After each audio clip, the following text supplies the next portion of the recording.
Hello and welcome to the Nash Tackle Off the Hook podcast. Just to make you aware, this podcast may contain some explicit/offensive language, and if that's not your thing, you don't have to listen, but I have given you a warning. I hope you enjoy the rest of the show. You don't know the half of it, but anyway. I'm skating on the thinnest ice known to man. He said, and they put a poison in the tank that just instantly kills them. He went and we'd run out of it, so we cut their heads off with shovels. Suddenly, bang! The whole boat exploded. Take your sort of 8-inch long piranha and imagine that at 4, 5, maybe 6 feet. I said, I've revived your dead fish. F off, he said. You haven't. That was just humongous. It was... I couldn't believe what I was looking at. I'm just battling this fish out, and I know it's a black man. I'm saying I'll never be a naughty boy again. If you catch fish and you return them to the water, then you are my brother. Chris Blunt, welcome to the Nash podcast. How are you? Yeah, I'm good, thank you. Yeah. The man that is the general manager of Linear Fisheries, mate. What a job. I bet you've been busy. Yeah, especially this winter. Yeah. It hasn't been a normal winter, that's for sure. My visit has coincided with it opening up for the first time due to all the rain and the flooding, hasn't it? Yeah, it was open. Well, we haven't even put it on the website yet. We're just, it was frozen yesterday morning. It was frozen until that storm came in, and now it's okay. Jeez Louise. But it's still high. The water levels are still very high. It's some complex, mate. It is the complex, let's face it. Like, as much as you might not say it, it is, in terms of this country and day ticket complexes, it is by far the biggest, and reputation-wise, it's been going for years. It's had the very best of the very best that's fished it and continues to fish it. And also you've expanded, mate. So it's an incredible job to have. Before we go into the sort of linear fishery side of stuff, mate, for you, recently, apart from the fishery, what's been going on? What have you been up to? What, personally or personally? It's kids, football, dad's taxi, Christmas, money, presents. Yeah, and that's about it, really. I'm either at work or I'm at home with the kids, or I'm taking the kids and coaching their football teams, or travelling around the country. So yeah, that's my sort of get out on the weekend when it's not linear. But it's hard not to be linear, to be honest with you. When you're away, you're never far away from it. I was going to say, what's the balance like, mate? This is a beast. It's got better. Yeah, it's got better. Now we've got more staff here. It's easier to sort of, if you want to use that horrible word of delegation, but you do. In a nice way, because you've got a great team here. But yeah, back in the day, there was far too much. You just never, ever, ever stopped. And to a point, you still don't stop. But now you've got someone that can actually, whether you're answering a question or you're answering an email or a problem, you've got someone that can go and answer that for you on a weekend as well, which helps a lot. But you never switch off. You never switch off. It's 24/7. You said off 365. You said off camera when we were talking about holidays, mate. If you go on holiday, even when you're on holiday, you set aside a bit of time to just get rid, because you realise the backlog when you come back will be outrageous. Oh, Christ, yeah. I mean, you go on holiday. I can't remember a time I've gone. Not that I've been on foreign holiday recently, but you'd always be answering questions at the pub when you're actually in the airport. They'd recognise you and start asking how it's fishing. When I'm sat there on a beach in Spain, I'm answering emails, because if you don't, you come back from that holiday and it's horrible. It's absolutely horrible. I shouldn't do it. I really shouldn't do it, but I do. How long have you been here now? That's a good question. Thanks. First fish down here, probably 93, 94. Right. Working wise, I think I've been here for it's either 25 or 26 years. But that was starting off voluntary, just as a voluntary weekend bailiff, helping out. That's a long time. Yeah, it doesn't feel like it. Yeah, that's the scary. Like I said to you earlier, that was the scary bit. It's gone. Just like that. It's 25 years. You think? Thank you very much. Yeah. Cheers, mate. And obviously, in that time, a lot has changed. Again, before obviously the sort of fishery management side of stuff, the complex getting involved, and you hinted there was a voluntary sort of way in. Yeah. Talk to me a little bit about your angling and that side of you, because I think, as from my recollection, I knew obviously you're an avid, passionate angler. I know nowadays things are different in terms of time and doing it, but I always was of the understanding that there was a pedigree of angler there, and that's what led to this passion in terms of fishery management. Oh, absolutely. I've always fished. I think probably my earliest recollection of fishing is probably down on the coast at Lyme Regis, something like that, crab lining, catching eels by accident. And then you do a little bit of fishing. Then my dad got a job in the States. So we all moved over there to Texas. No way. I lived there for, I don't know, 7-8 years, something like that. But where we lived, it was an old golf complex, and they'd built apartments on it. But all the lakes were left. So I walk out the apartment, and there was like 7 little lakes. Well, they weren't that little, 2, 3, 4, 5 acre lakes. And I just spent my whole life literally either spinning for bass, crappie business. I love that name as well. It's my favourite fish, that one. What, are they little like sunfish? No, they ain't. They're a bit like a sunfish. They're a bit bigger. They're sort of black and white speckled. But it was all fishing, spinning, jigging, little 4-foot rods, 5-foot rods, tiny little spinning reels. A bit like what people are doing nowadays on the canals, with the drop shotting and stuff like that. Yeah. I spent loads of time doing that. Caught my first carp out there. That would have been by accident. What, not on a jig? No. This was we used to fish the catfish as well. So you'd go and you go to the supermarket, you buy a big tub of, I think it was just plain dough, and you just pull a bit off and fish out, and we caught carp, we caught catfish. Everyone wanted to catch the bass. Yes, but I probably more enjoyed it was the sunfish, the perch. There's so many different species out there. And that's what I did. I mean, I even found in my loft the other day. There was a little thing I did when I was at school in the States. It was the Catfish Club. That sounds really cheesy now, but yeah, a little book. And he's obviously our mates that we all lived and went to the same school. And that's kind of what started it, really. That's what fueled the fire. Was the States. I didn't pick you for a Texas man. No, I wasn't really a Texas man. No. Redneck. No, definitely wasn't that. Oh, that's absolutely mad. That's not your sort of standard, like getting inspired by fishing story, fishing for roach with your dad on the canal, is it? No, it wasn't. My dad never fished. My granddad used to take me about. And probably if it weren't for the States, it might not have worked out the same way. But the States, it was literally on my doorstep. And that's literally every second of every day when I wasn't at school. I was probably outside fishing. How did that morph into UK carp fishing and the likes of, mate? Because I'm guessing it did. Yeah, it definitely did. I was trying to think where the transition would have been. So I'd probably moved back 88, 89 sort of time, just going into the 90s, and just started fishing some local little ponds. Just fishing for whatever came along, making your own floats and fishing a bit of lunch and meat, a bit of sweet corn, and catching what came along. Eventually you caught a few carp, and as with most people, they seem to then almost taking over. I used to fish a lot of time at a place called Simos, or Packington Fishery in Birmingham, Packington Estate. Okay. I worked there sort of briefly for sort of about 2 years, sort of helping out. But they were trout, coarse, match, a lot of match fishing. They still do a lot of match fishing there. Not sure if they've still got their syndicate lake there now. But me and my mate Lee spent a hell of a lot of time in the early days on there, pike fishing as well. A lot of pike fishing. What was the angling like coming over in the 80s, sort of having that grounded in Texas, the sort of bass scene, the lure fishing? Okay, there was a little bit of bait fishing for catfish, but coming back over to the UK, getting immersed into sort of UK angling, how did you find that? Was it not a little bit, I don't know, slower paced, so to speak? It was, but I think towards me last year or so, 2 years in the States, my dad, don't ask me exactly who it was, he worked in air cargo, and he started working with a company called Eurolava, and they were bringing these tiny little tubs of maggots and selling them in the States. When I say tiny, I'm talking like that and like that. I don't know, probably a matchbox? A bit bigger, say twice the size of a matchbox. Okay. Yeah. Of course, he was bringing them over, so I started fishing with them on a float, and that was it. I mean, all the locals were like, what are you doing? Because nobody used that over there. It was all a big chunk of bacon, or it was, a big piece of dough, or the spinning. Or they're out on a boat. So when he started doing that, I started fishing quite a lot. And I managed to get, my dad brought me a British style rod, if you like, a lot. I think it was 10 or 11 foot, which even the Americans didn't use. And I caught a lot of floats. So when I came back, I was already float fishing and quite enjoyed it, and carried on doing that, just fishing for roach and that on the canal. And then when you started fishing the little small muddy ponds, which you did quite a bit, that's when you started catching, you were trying to catch the double that was in this pond. I think there was one pond we fished, it's just at the back of a place called Earlswood. They've got Earlswood Lakes, which are quite well known. Matchwaters and little farm ponds behind there. I think the fish we called it 3 floats. So you knew it was around because it popped up, and these 3 floats from past victims would rise first, and you'd try and catch. I love that. But it wasn't a big fish, but by our standards then, it was a big fish.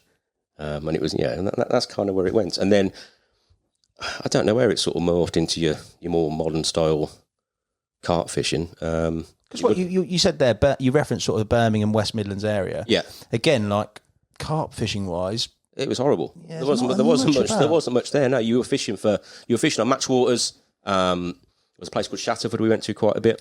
Yes. That's still going. Cuttle Mill's around there. Cuttle Mill, yeah, Cuttle Mill.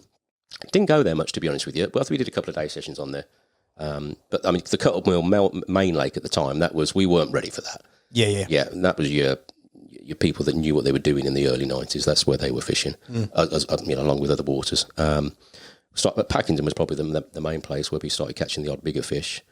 And then I think one day I think it was like 93, 94, Lee's daddy brought us up to Manor. We were completely unprepared for it. No way we were going to catch a fish out of Manor, but it was good fun. It really was. Yeah, we had a proper, like a little camping pop-up tent and, your stereo, if you want to use the word noddy, your stereotypical noddy of the day. Nice. But it was nice, sitting there watching fish that we'd never seen the size of. I wouldn't say we learnt anything. We just learnt we weren't ready for it. Yeah, of course. But it was, it drove us a little bit, and then we just slowly started catching a few fish. I think it was some group of lakes. I think what they were called. Kingsbury Water Park, I think it was called. Yes, I know it. Yeah. We used to fish there a little bit. Fish Pine Pool, Swan Pool. You can just go there on a day session. We caught a few carp out of there, and it just slowly progressed. Do you remember your first 20 or anything significant like that? Yeah, first 20, that was at, I don't know why I remember it, but I do. I'm not even 100% sure if it was on my rods, but it was at a place, I think it was over Suffolk, Norfolk-y sort of way. We just went on a week's holiday over there. I think it was called King's Lakes, or King's Water, or King's Lake, something like that. Bit of caravans, camping, lake there. And we went there and we got chatting to the locals, and they sort of gave us a tip, keep putting pellets in and put pellets in and put pellets in. And eventually, once you got rid of the bream, the carp came along, which is exactly what happened. That was my first 20, and that would have been, I don't know, 95, 96, something like that. Can't quite remember. No, it's a lot. You've done a bit, mate. Those days you're either fishing or you're up the pub, or in my days, the rock clubs with long hair in Birmingham. Was that your bit of you? Yeah, that was a bit of me, yeah. Oi, let's overlay some rock club images of Blunty in his peak. Rings out of every orifice, and no, we're not going to go down that road. But that sort of grounding in Texas, you've ported across, you've then got immersed in carp fishing. Your influences when you come back in terms of going from float fishing for them on local sort of match ponds, Packington, you referenced one of them, through to sort of intentionally trying to fish and catch bigger and bigger carp. What was influencing you at the time in terms of that? Where'd you get your information from? I'm not trying to think, would that have been the early days of Carp Talk? I can't remember when the first Carp Talk came out. I'm not sure. That would have been back in the days. Obviously, the carp shows were a big thing then. I mean, they still are a big thing, but back then it was you couldn't go online and look at stuff. If you wanted to go and see stuff and talk to people, that's where we first heard about Linear, which will be another part of the story. But it was the carp shows, you look forward to them. You picked a lot of information up at the time, leaflets, flyers, and you didn't just leave them in a bag and then chuck them in the bin. You actually looked through them back then. And I say, obviously, the Angling Press, you had the Angling Times and the Angler's Mail at the time. So I can't remember if that was pre-Carp Talk, and I really can't remember when Carp Talk started, but it was not far off that, I don't think, when Carp Talk was about, and that's where we picked a lot of it up. And just speaking to anglers on the bank. Yes. That was always a great place to pick stuff up. You're a punisher, yeah? No, definitely not a punisher. So you'd ask enough. Right. You'd ask enough and then never telling anything yourself back. Nice. You mentioned there about stumbling on to Manor the first time, initially sort of fishing it, and you referenced the fact that you found out about that through the carp shows. The fishing on here, you're fishing on other venues as you started to sort of, I don't know, develop as a carp angler. What sticks out at you in terms of those chapters? Floater fishing. Really? Yeah. Loved floater fishing.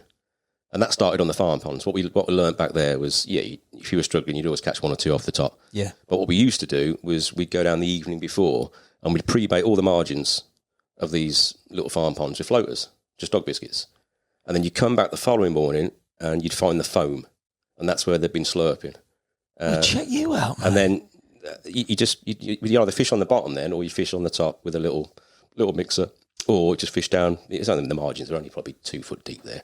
You knew where they were then. Yeah. But loads of floater fishing. When we fished over here back, the first syndicate ticket probably would have been Hardwick Smiths back in the day. There were two separate lakes at the time. That would have been 95, 96. So we caught quite a few off the top in there. Guys in the early days, which would have been sort of 96, 97, probably 97, 98, I think is when Guys opened up. But Yeoman's on there, yeah. I used to love the floater fishing, was brilliant. Absolutely brilliant on that. And I'd probably still be doing that now if I actually did any fishing.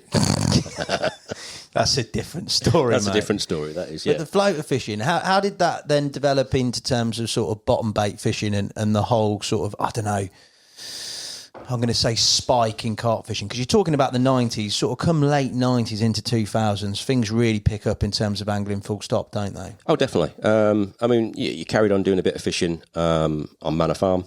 And St John's. St John's was great back then. It was bordering on a runs water, but you still had a few decent fish in there. But then you go on to Manor, and of course back then, so you're talking 96, 7, 8, 9. You got Terry's on there. Yeah. Greg Richardson was on there. For those that don't know him, quality angler. You got Frank Warwick on there casting, and what I remember from watching Frank Warwick on there was he's putting his throwing stick back in the early days. He was throwing stick out boilers out further than I could cast. It was ridiculous. But, that's what they were used to. But you had a lot of good anglers on there at the time. So, when you weren't catching, you were sort of watching and trying to learn. And you slowly pick things up on there. And I think, my first proper big catches of big fish were probably from Manor. That's probably the water that will always hold the sort of the fondest memories, I suppose. Although there are other waters that sort of, you can remember that fish here or that fish there. What are those? Talk me through some of those highlight chapters, mate. You referenced Manor, but you're saying there's more on this complex. There's one that always sticks out at me. We went and fished, it was actually Kingsbury Water Park. Yeah. We'd been fishing somewhere else, went down there for the day, and we were just wandering around. There was me, I can't remember, I think Lee was there, a couple of other friends. While we were walking around Swamppool, which are very rarely fished because it was just ridiculously weedy and not many fish in there, I just spotted a couple of fish in this wee bed. And without even telling them, I just sort of stopped walking and disappear back to the car, and the next thing I knew, I'm shouting, I'm in the water up to my waist with this fish that I just dangled a mixer on, and they didn't even know I got a rod with me. It wasn't massive, it was like 17, 18 pound, but it's just something that they were like, what are you doing? You were just behind us, we were walking around the lake to see where we were going to fish, and now you're in the water, sort of waist deep with a fish, and it was just one of them fish that sort of sticks with me. Other fish, I can always remember getting a phone call off Lee when we were fishing Hardwick Smiths. There was fish that used to be what a bit later became known as Jordan. Yes. That the story goes, it was getting caught that many times at Hardwick that it was put into Smith's pool when they were two separate. And then one of Lee's first sessions on there, he caught that. I remember getting the phone call that he'd got. We didn't know it was Jordan. It was just a big fully scaled. It was about 26, 27 pound, but just it was a stunning fish. One, yeah, it was a mega one. And then we started fishing Smiths quite a bit then. That would have been that's probably going back a little bit. That would have been Euro 96. Euro 96. I always, it's really sad, I know, but most of my fishing I sort of relate to football, and when England get knocked out of some competition. Well, we should have won Euro 96 though, shouldn't we? That was a gutter, mate, wasn't it? That was Southgate and his dodgy penalty, wasn't it? Yeah. We don't go there. That was Gascoigne's miss about an inch in extra time. Damn. But no, we don't do that because I start crying again. Again. Second time today, Chris. I remember catching the zip linear out of Manor, and that was just when Sol Campbell's goal was disallowed in the 98 World Cup. And you just, I don't know. I think it's because back then, if you are fishing, your rods are out, you got your little radio on, and you listen to 5 Live or something like that. And that was part of my fishing. Some of the people might be listening to music, but if I was there, if the sport on, I'm listening to it. But Hardwick Smiths back then, we spent a lot of time on there, and it was all around Hardwick. It was all around Euro 96, and people didn't fish Smiths. They fished Hardwick. That's where the big fish were. Right, but they weren't. There was good fish in Smiths, and we just kept it to ourselves. And we caught so many fish out, not massive, but plenty of 20s, which like in 1996, big scaly mid-20s. They were great, and it was full of chub. And I do mean full of chub from the river. No, I think it boils down to back in. From the river. So obviously, when they dug it, they'd have been pumping water in and out of it, draining it, and you get small fry in there. And then they did well in there. Of course, back in the day when you're pumping out the river or doing work, there was a lot more chub in the rivers. So the likelihood of they ended up in the pits when they newly dug. That's what happened. We were catching 5 and 6 pound chub every single night. This is on the bottom. No, your stereotypical chub angler would hate it. Yeah, because this wasn't chub fishing, but still, you rattles off and you pull in a 6 pound chub. I was just as happy as with that as a 20 pound carp. Didn't Matt Hayes come and do something? Yeah. He did, didn't he? He did a maggot spraying waggler piece, didn't he? Yeah, I still get emails about that. I had one last year, so just phoning it up. So I just watched the programme about the chub fishing. Just wanted to see. Sorry, mate, that was like nearly 25 years ago. They're not there anymore. There's some decent roach about. Decent roach, definitely, but not the chub. The chub, they don't breed very well in. He's if definitely at got all. some chub fishing on the sly. He's trying to throw you off the scent here, isn't he? They're all in there, mate. They used to be in all of them. Oxley's, there used to be big chub in there. Hunt's Corner, exactly the same, but they're just sort of remnants from when they were dug. Just so happened that Smith's, it was just phenomenal. And the big bream that are in Hardwick now, they originated from the Smith side. That's where they were. Right. We were catching them quite regularly at sort of £7, £8, £9, £10, and now that they're probably, I don't know what the biggest bream is in Hardwick at the moment, but it's got to be sort of 16, 17s probably. That's a big old slab, isn't it? Yeah, I don't mind. I've always liked bream. Have you? Yeah, I don't mind. I don't mind them. I really don't. If you're catching bream or catching tench, you're doing something right. And it won't be long before the carp come and sort of push them out of the way and just enjoy your fishing. Just don't worry about whether it was a bit too slimy or not. Yeah. That's the Birmingham lad in you, isn't it? Give me some bream, boy. Give me some bream. The fishing on there at that time, you referenced the sort of fish and the caps. Your actual angling, how you went and approached it, do you remember? Ignoring the floater side of it, kind of speaks for itself. Back then, actually, it's pure coincidence. It's nothing to do with the fact that we were on a Nash Pod Catch. We used to use a product called, it came in a box, it was called M&M's. Right. And it was like basically all the ingredients you needed to do your own mix. And Nash did it. It was called M&M's. I think it's mollusk and mussel, I think it was, if I remember. And you had something like, I think it was, there was a shrimp palatine in there, there was a lobster thermidor, I remember that, and another thing. And you got that, and then I think we used Monster Pursuit base mix. And that's where we started. So we started making a lot of bait with that. That then went on to, we actually started using the Sting base mix. Yeah. Caught a lot of fish on that. Really, really used to love that. I found some of the old buckets of the day in my garage with the old Nash Sting logo. Yeah, the branding. Yeah, the brand. Yeah, the quality they were. Almost like cartoon characters. Yeah. And that's what we did. We rolled as much of that as we could, and we chuck as much in as we could, and it worked. And that was probably before the days of when people started putting a lot of corn in. Yeah. In fact, we missed the boat on that a little bit. We tried that and gave up on it too early. Did you? Yeah. We got. I think it was Rudd.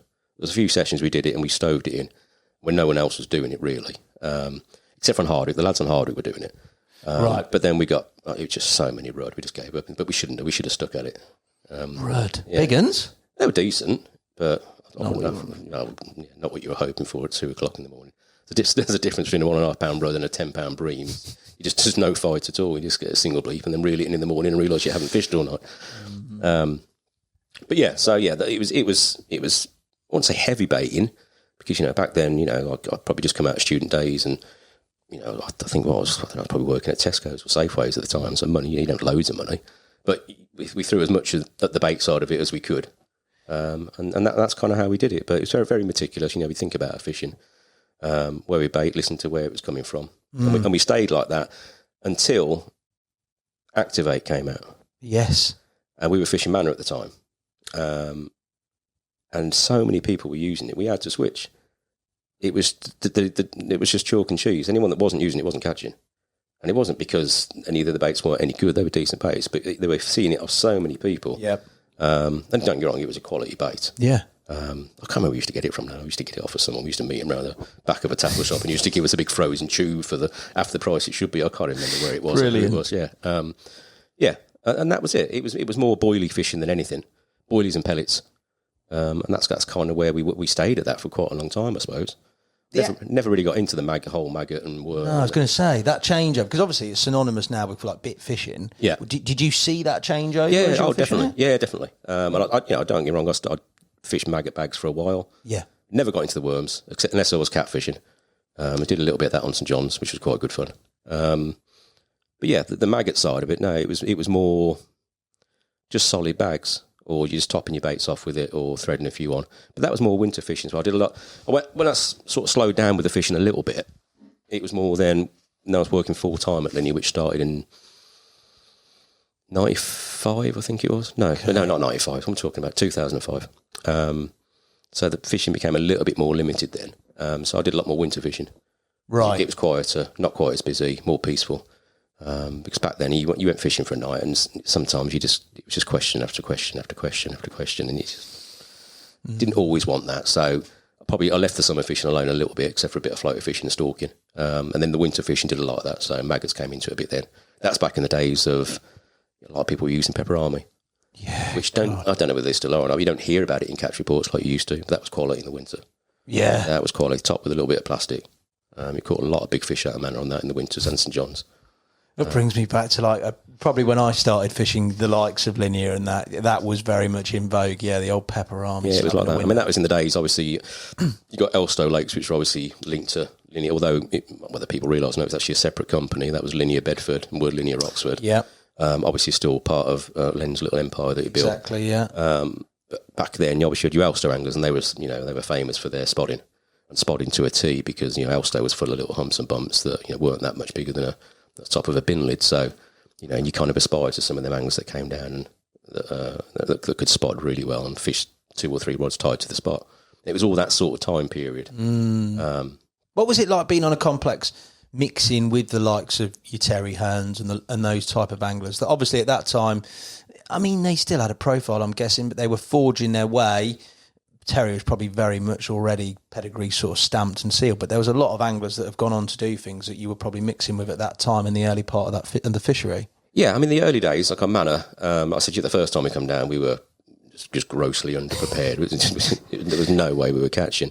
And then I'll say that's probably 93, 94, started fishing a bit more seriously, 95, 96, 97, and used to watch them. I mean, I can always remember, it's actually quite embarrassing, actually. I remember coming down to Fish Manor, barrowed my stuff all the way around, got to, I think, what we now call, I think it was either the Brown or the Willow Peg, I can't remember now. Yeah.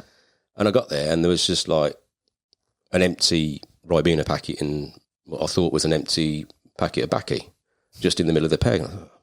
Someone's left the rubbish, so I just chucked it to one side, set up. A bit later that day, I've turned around and I've seen Terry Hearn behind me picking it up and walking off with it. He'd saved the peg. Oh, no. And I'm like, oh, you really are a prat, aren't you, Chris? Because he was at the height of his powers then. Yeah. Well, he still is. But back then, he was catching big fish all over the place. And I was like, oh, no, I just nicked his swim. I'm in a good one, no? He probably doesn't remember that. But yeah, and there was a lot of people around at the time that were catching big fish. And I can actually, again, relating it to football, I can remember catching one of the big mirrors that became known as the Zip Linear. And back then, people still, whether I can't remember whether they should or they shouldn't have done, they were still sacking fish and retaining fish. Okay. But this was such a stunning fish, and it was about 11 o'clock at night. I thought, no, it's just too long. So I did some photos, slipped it back, and I can always remember, I think it was about 5 o'clock the following afternoon, Terry had it off the top. No way. Around the other side of the lake, yeah. I didn't find out at the time that he caught it, but when the pictures came out, it was... I thought it was a good job I didn't sack that one. He probably wouldn't have been in as good a mood. Jeez. But yeah, there was a lot of quality anglers about. A lot of them that I didn't know who they were, but they obviously knew their stuff.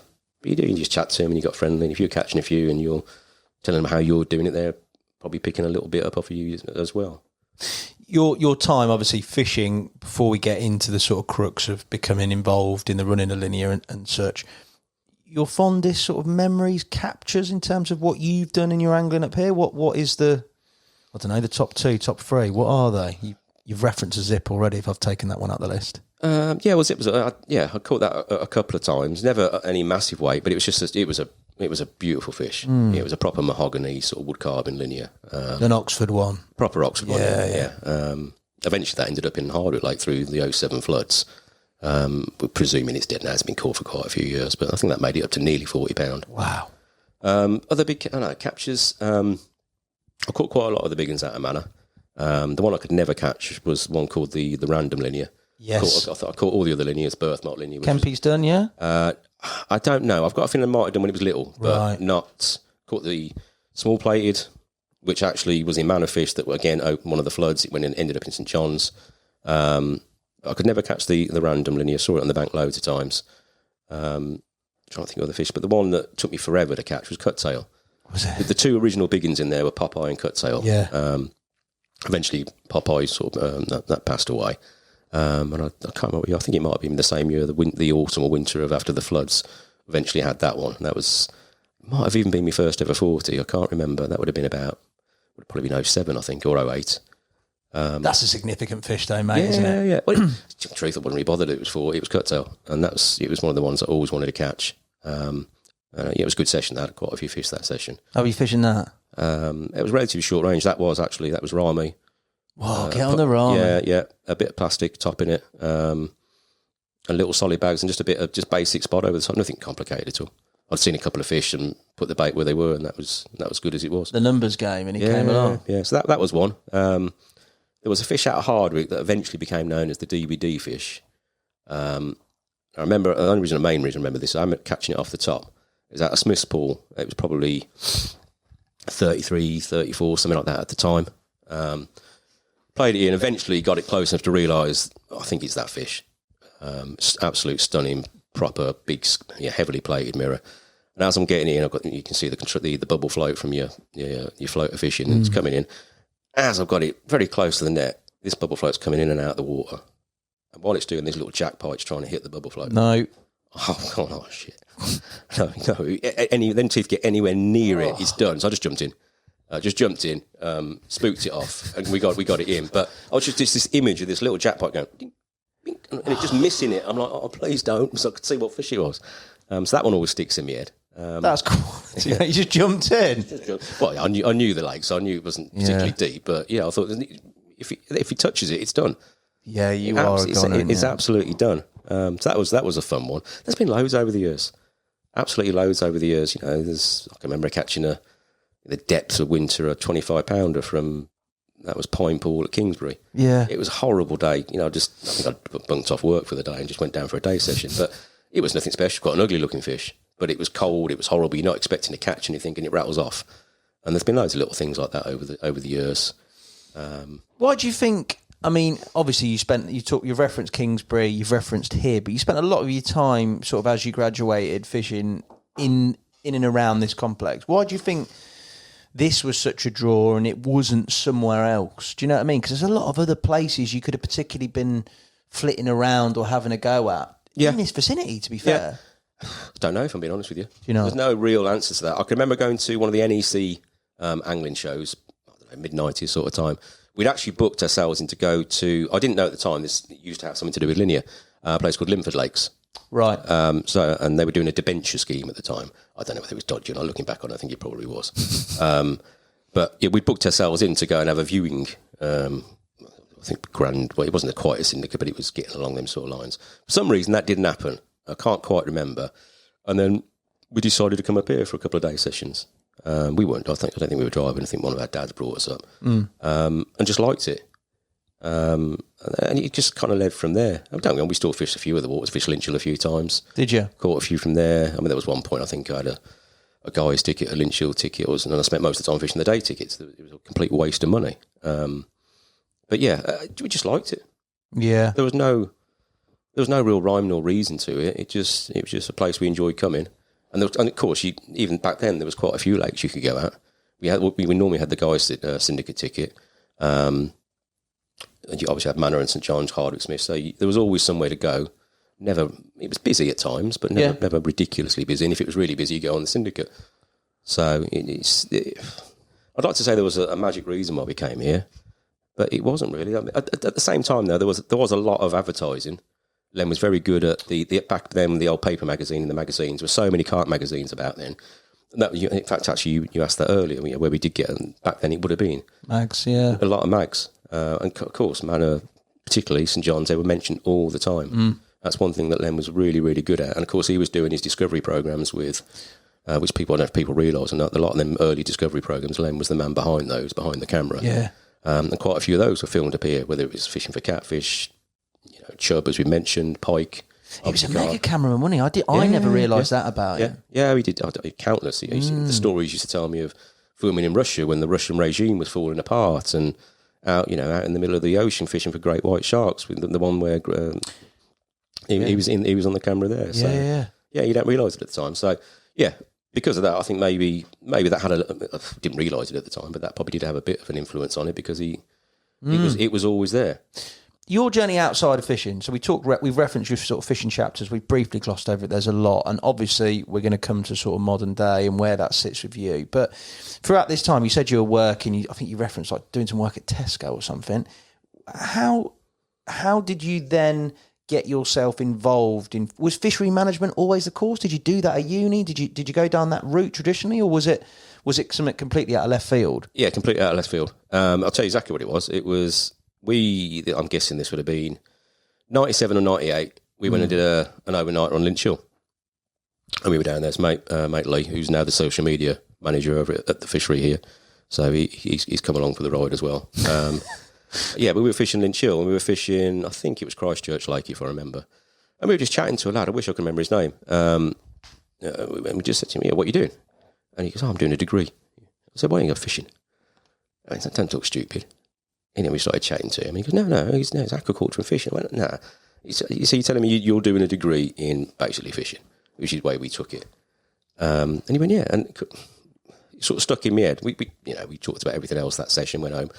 I did a bit of research, and lo and behold, actually what he was saying was true. A place called Spar College. So at the time I think I was working at Tesco's in the stock control offices there. And they did allow you to take, I can't remember what they called it now, just a absence of leave from work if you wanted to go and do a degree or improve yourself, that sort of thing.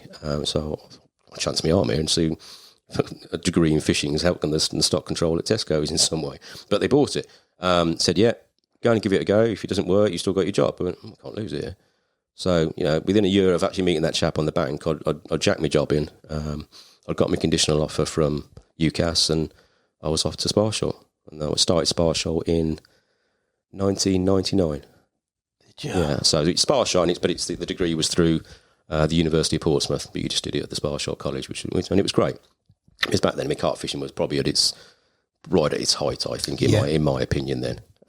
Everything was just good about carp fishing. Not that it isn't now, but it just, it had that feel. It was that 90s feel. Maybe it's just because I'm a 90s kid and just, it had that feel about it. Everyone that was there, to be honest with you, most of the lads there were just carp anglers that wanted to get out and go and doing a proper college course. Yeah. But me and a few others took it quite seriously. And we did all right out of it in the end. So it was meant to be a 2-year course. We topped it up, did the full degree, and graduated in 2002. So you had the likes of Ian Day, who's gone on to be the main bait man at Sony Baits. Chap named Steve Burley, he's got his own aquatic consultancy, does a lot of the swim work and that down here. Jamie Godson, he was the fishery officer at Lee Valley for a while, and he's still doing aquatic work now. There's loads of others. Lee said he's doing the social media work here now. Obviously myself. It was quite a good year group. Damien, who's now at the EA. There was loads in there. So yeah, but it was hard. It was a proper degree. It wasn't just... You a bit taken aback? Did you think it'd be a jolly up? I didn't think it'd be a jolly up, but first year, yeah, not a problem at all. Second year started, but third year, Jesus. You knew you'd done it. Yeah. You knew you'd done it, doing the proper thesis. I found it the other day in the loft, and I don't understand any of it now. Yeah. All this data analysis side of it. The only thing I do remember that, again, I'm going to say it again, football, is that data analysis exam, our very last exam at Spar stopped us from watching England beat Argentina in the 2002 World Cup. Oh. No, we weren't happy about that. They wouldn't change it. That's outrageous, boys. I know, and of course you're trying your hardest not to find out what the result is, but everyone's screaming. It's impossible. Yeah, I think that was the last exam we had there, and I thought, you kids. To be fair, though, a bit like this place in terms of an institution, Sparshot, how many figures spread throughout the industry as that place? Oh, loads. It's absolutely ridiculous, loads. Isn't it? Yeah. I mean, there might be some people listening that don't realise what it is. I mean, it's a big agricultural college with fisheries as well. I mean, they put as many people into the agricultural industry, forestry industry, fisheries industry, marine industry, aquatics industry. And that's actually where I ended up, after Sparshot. Did you? Yeah, it's the aquatics industry. There's not many jobs in fisheries and carp fisheries, and there's very, very few. You're lucky. When I left Sparshot, I think I spent about the next... I mean, I'm not blowing my own trumpet. I did all right there. Yeah? I did okay there. Finished top of the year, got a few awards and did okay. But that didn't lead to anything. Did it not? No. The next 12, 14, 15 months I spent doing temp work. Opening up vouchers in warehouses and doing... There was one quite... I did some... I think it was debt collection, not debt collection, debt chasing for a company on the phone. That was great. You could just shout at on the phone. I thought you were going around people's houses knocking on. No, I'm not big enough for that. I don't know. I'm angry enough, but not big enough. Nothing's more scary than a little lad answering the door, is there? He's got to be hard. He's got to be hard. But yeah, that was 12 months of doing just shit jobs. Right. At the same time, I'm constantly bugging Len. Just reminding them I'm there, if anything comes along, and there wasn't back then. How did that relationship with Len strike up? Was it from being down here and him starting this site, yeah? Yeah, I just eventually through fishing down here, I met him. Okay. And then one of the other chaps used to work here, Constantly speaking to him, to speak to Len, is there any jobs going? And there wasn't. So a job came up at a place around the corner from here called Millets Farm. It's a garden centre, big aquatic centre in there. And I got the manager's job there running the aquatic centre and did that for, I think, about 2 or 3 years, I think. It was good. It was okay. Enjoyed it. You're messing around with fish, goldfish, but you spend most of your time sort of telling people why their dead goldfish is in a pot in front of you in the garden centre. And it's because you brought it in a pot. That's why it's dead. Yeah. And it was selling water features. It wasn't actually fishery stuff. But it was an ends to a mean. And it was, I'd actually done a degree and I was now working in the industry. And then eventually I'd bugged Len enough that a job did come up. And that was the fishery officer job here, that's what started in 95, I think it was. You said that was a voluntary position, was it? No, it was already voluntary. Okay. Volunteering, that sort of 98, 99, something like that. Right, okay. Yeah. And then that sounds more glorious than what it is. I mean, it's just, you maybe go and check a few tickets or help out on a netting or help build a few swims, but it wasn't nothing too hectic. But the full-time job, that's what sort of kick-started it. And that only seems like yesterday, but like I say, that was 2005, so it's... God, as you say, it's a fair old time. It's too long. Yeah, nearly 20 years. Well, in that time, mate, there's been some changes, and it's incredible, to be fair, just thinking back at it and looking back at the timeline. Your relationship with Len, you referenced there, you punished him, you basically were always sort of trying to, because of your affiliation with the fishing here, see if there was an opportunity to get involved. Him obviously, like the stories of Len from Elstow days, from all that, as a cameraman, I mean, he was... And I never was fortunate enough to meet him, but he was very much a larger-than-life character, mate. No, was that same in person? Probably not, actually, no. No. He was a gentleman. Was he? Yeah, he's just one of them nice chaps. He didn't like the limelight. He would rather be behind, that's why he did it. He would much rather be behind the camera than in front of the camera. So although his name sort of carried weight, and he was very much proper gentleman. He'll sit back, see what's going on, and he'll put his 2 pence worth in when it was needed, which he did. But he was quite happy to sit behind the camera, definitely. But one of the nicest people you'd ever met. You could probably argue too nice at times. Right. He was that sort of character. And of course, he was very influential in carp fishing. People don't probably realise. Some legacy. Oh, absolutely. Not just from the linear side of it, the filming side of it. But I know back in the day, people would move carp around all over the place. Little baby carp, he seeded a lot of waters back in the very, very early days, the British Carp Study days. And of course, obviously, another name from that period, you got the Carp Study Group, which he was part of. And yeah, he had a big influence on it. Some bloke, mate, to rub shoulders with those people. You've referenced some anglers, but also with him, mate, is... Yes, what a time. A time in carp fishing and a time in terms of your own development. When you get that full-time job as officer, was it? Angling officer? Fishery officer. Fishery and maintenance officer, I think, was the official title. What was that like, coming from the garden centre to here? Was it?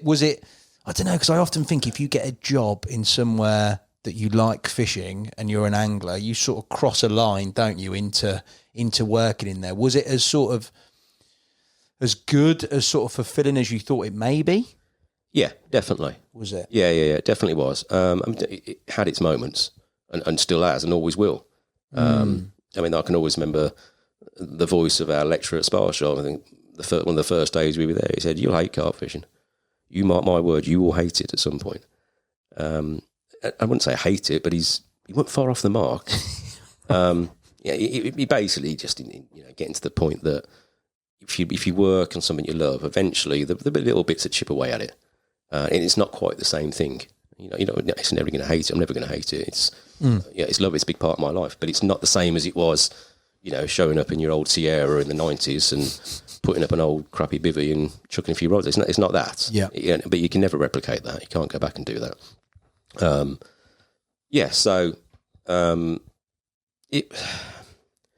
It's different to the aquatic centre, but probably more fun, more varied.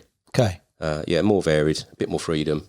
And of course, you're just out there building swims. Back then, you get a lot of students as well. A lot of work experience students come down. I encourage that, because obviously, from my background at Spar Shot, so we're always having big groups down here. I can remember actually Alan Blair bringing a group down here when he was at Shuttleworth College. Yeah. We got carried away. I think we brought about, 20 or 30 students down at once. There used to be, where we sat now, this used to be, where we're sat right at the moment, it used to be an old fish house. So there's tanks all around the room. I created this very rudimentary sort of tank system to breed a few fish on, just for a bit of fun, really. Next to it, there was a lean-to. Kept our tools, and that Alan, actually, believe it or not, he put the roof on that, which lasted until we did the tackle shop, until we ripped it down. Fair play, Blair. Yeah. So we had, it was interesting because you never quite knew what you were going to do from day to day. You plan it out, and then a tree would fall over, or something would happen, or a swim would collapse, or floods would happen. You never. The thing about this job, you can, and sometimes it's frustrating. Yeah.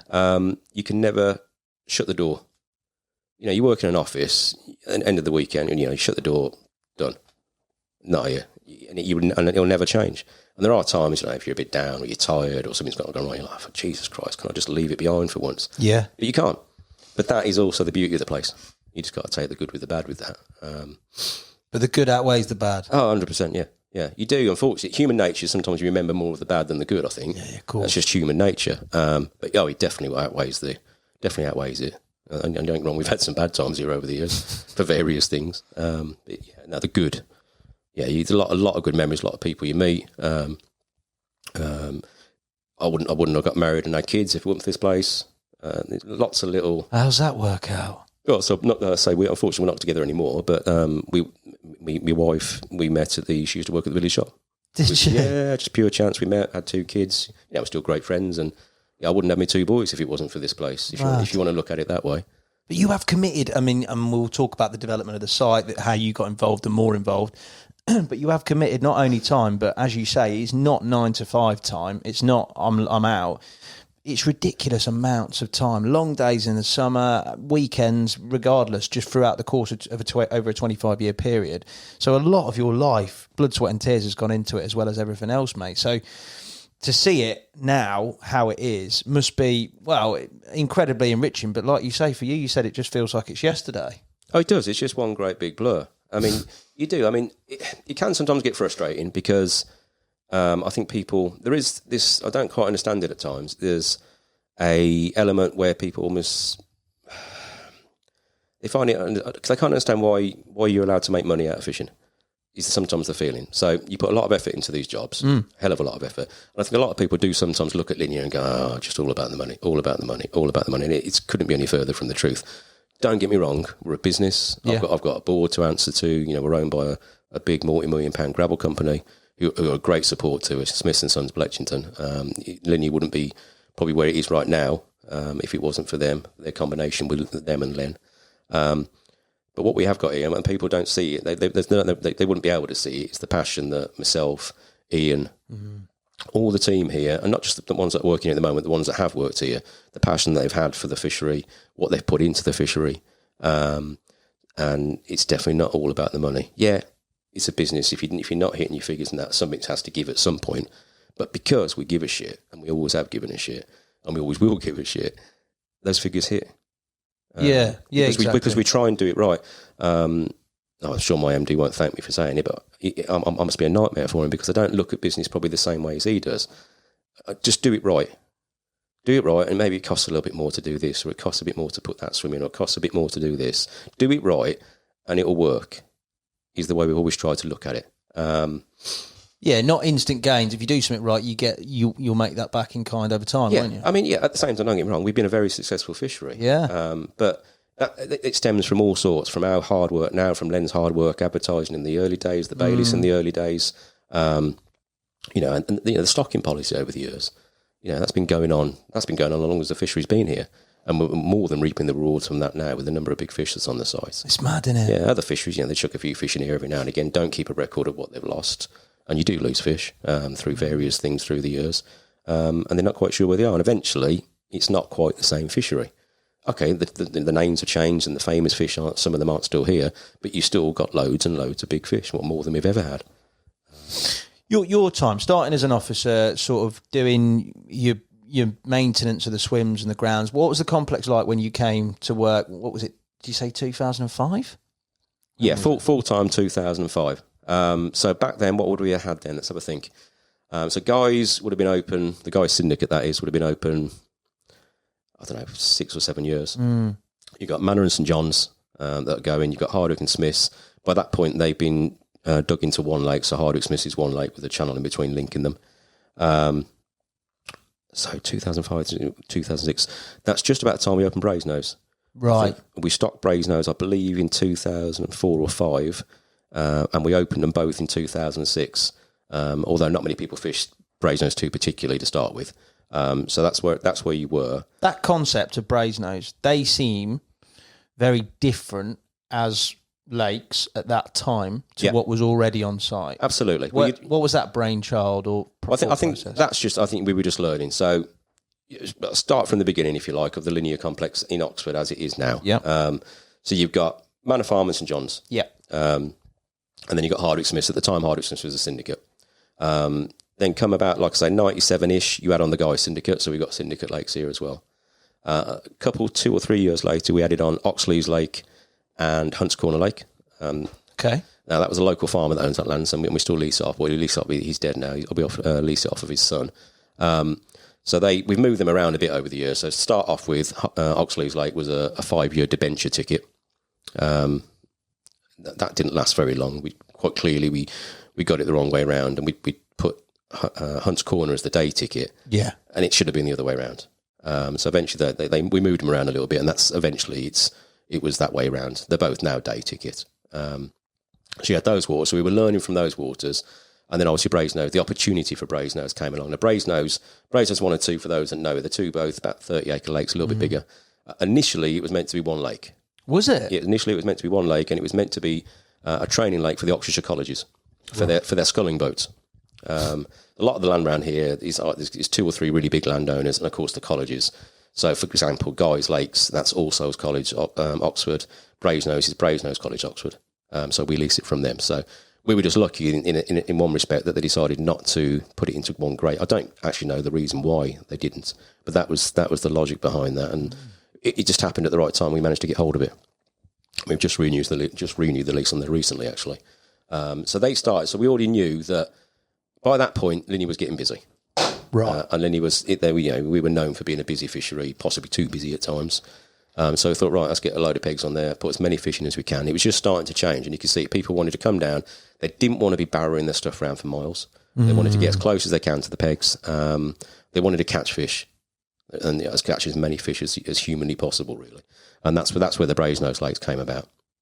To be honest with you, we probably shouldn't have done, but we gambled on those and actually stocked a year before we'd actually agreed the lease. Right, okay. We'd had a conversation. It could have gone pear-shaped that, and we could have lost a lot of money, but we gambled, and by the time we opened it, there was quite a few big fish in there.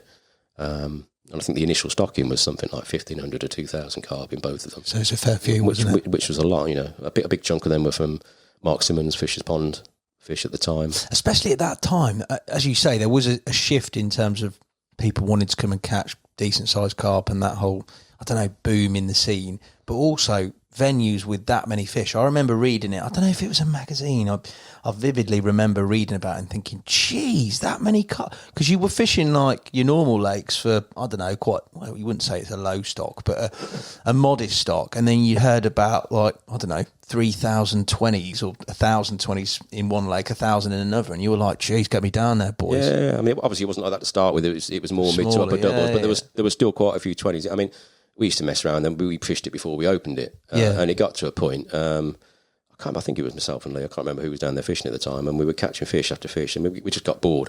So what we started doing, we cut the hairs off, and we were just nicking hooks into PVA bags of pellets, and just having fish after fish. No bait on the hook, just a hook nicked into a bag of pellets. We found it quite funny though, kind of quite comical.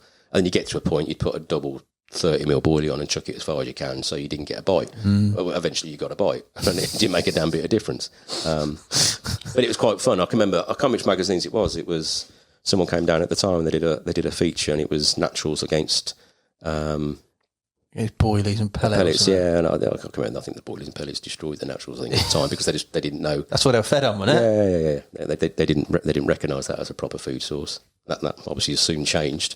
It's probably the other way around now. Yeah, the feeding regime, the sort of growth and the development of that stock. You talked there about Simos fish, Fisher Pond fish coming in. how that was tailored and how that worked, did that change with these new type of venues coming in, or was it always the same type of feed, the same quantity that you were giving them? We kind of made it up as we went along because no one had really done that at the time, not to that degree. And we only fed them until we opened them. There was no need. Once the anglers are on, you don't need to. What you got to remember, these pits, when they're dug and they're relatively new, they're rich. Yeah. They're really, really rich. And they're full of natural food. And they'd probably quite happily sustain themselves on that. They wouldn't have put much weight on, but they'd have been happy. But once the anglers are on there and you've got 30 anglers, 40 anglers on brasenose, all spotting out, I don't know, a couple of kilos a day or more. It's more than enough with the natural food. You've only got to look at the size of the fish in there now.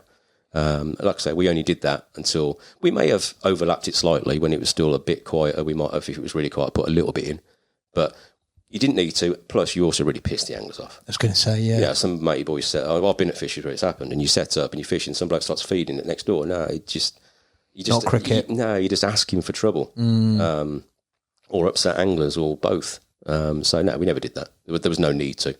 There's absolutely no need to at all. And of course, when we said there was 2,000 fish, we didn't put 2,000 in at once. We built it up over a few years, probably 2, 3, 4 years. You'd have been suicidal to put them all in at once because you could have had an accident and lost a hell of a lot of money.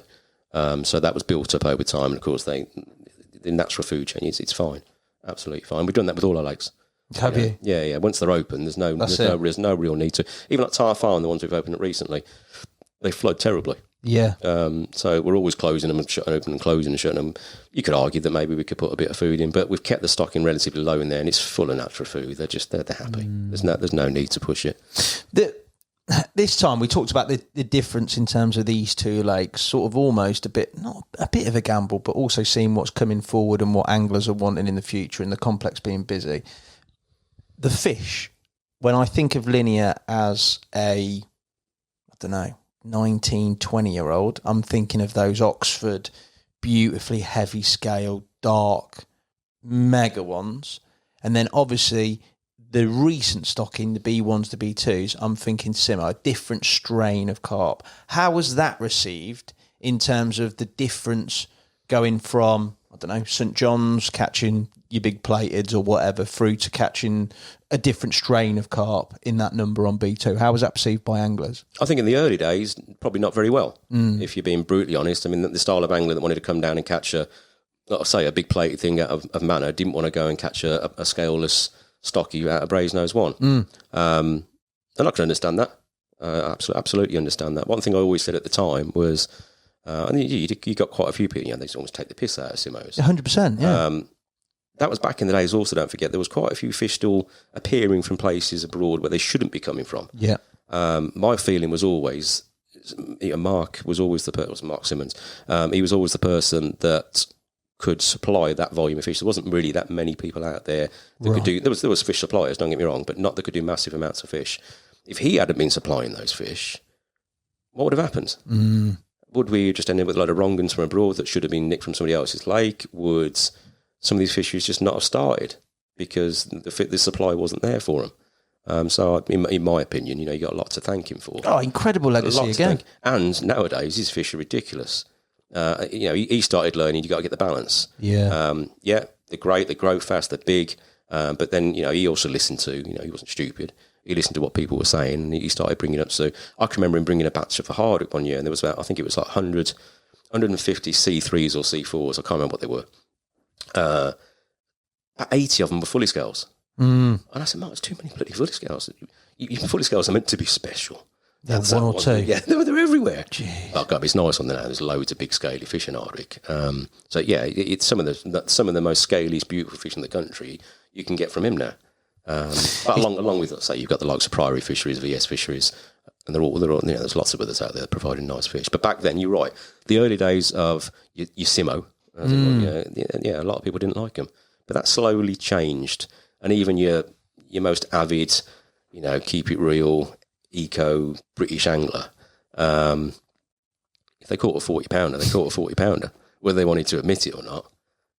Too right. It makes interesting as well. Like, it seems to have almost come a bit full circle. As you say, there was a bit of negativity towards Simos, especially like plain Simos, well, not the scaly ones, so to speak. But nowadays, with the influx of incredible scaly carp everywhere, sometimes you like those plain ones, mate. Do you know what I mean? You're like, oh. Yeah, I mean, I can think back in the day on Manor, there was a fish in there. We had cuttail. Yeah. Very plain. Popeye, very plain. There was a fish in there, had numerous names over the year. I think it started off as the Matt's fish. It was known as the peanut fish. Eventually became known as Chris's pet because me and Chris Lowe caught it that many times between us. I think we both caught it about 5 times. But again, really, really plain fish. Now, if they were in a lake full of Simos, you just call them a Simo. That's what they look like. Yeah. So yeah, I think it's easy to get hung up on things, isn't it? Don't get me wrong, at the time, would I wanted to catch a £20 Simo or a £30 fully scale? There's no question. No. You go for the 30 fully out of Manor. But look at it now. Yeah. It's interesting, isn't it? Time. Your sort of journey on there in terms of a professional context. You started as an officer. There's this development within the complex with 2 new lakes. What happens with your position and in terms of getting more and more involved, building towards what you are now? So I suppose, like I say, the full-time job started in 2005. And to start with, that was a lot of maintenance. I say lots of maintenance. Ian will be laughing when he hears me say that. It was doing the maintenance that was required. It was feeding fish. We had stock ponds, obviously, we were growing fish on as well. And it was, I suppose, you're doing your catch returns for Carp Talk, other magazines, sorting them out, doing their features. That's one thing we were always very good at. Some anglers, it did piss some anglers off, if you close a peg for a magazine shoot. But, we always used to say to him, back in the day, he'd get Martin Bowler would come down and he'd do a centre page in the Angling Times, I suppose. Yeah. I said, well, if we bought that for advertising, that's probably 3 or 4 grand, 2 or 3 grand in advertising. All I've got to do is close a peg and he does it. Yeah. I mean, 20 quid. It's a no-brainer. Yeah. Absolutely no. And that's one thing Len did brilliantly to start with, was that side of the advertising, which is really always looking after people. Look after them, they look after you, and it worked.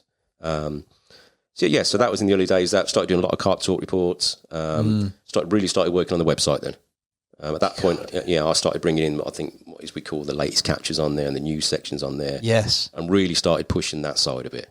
I remember looking at those. That was avid. What's it going? Where's what's going on? Yeah. That was I remember that was. And of course, then I was doing a weekly feature in Carp Talk.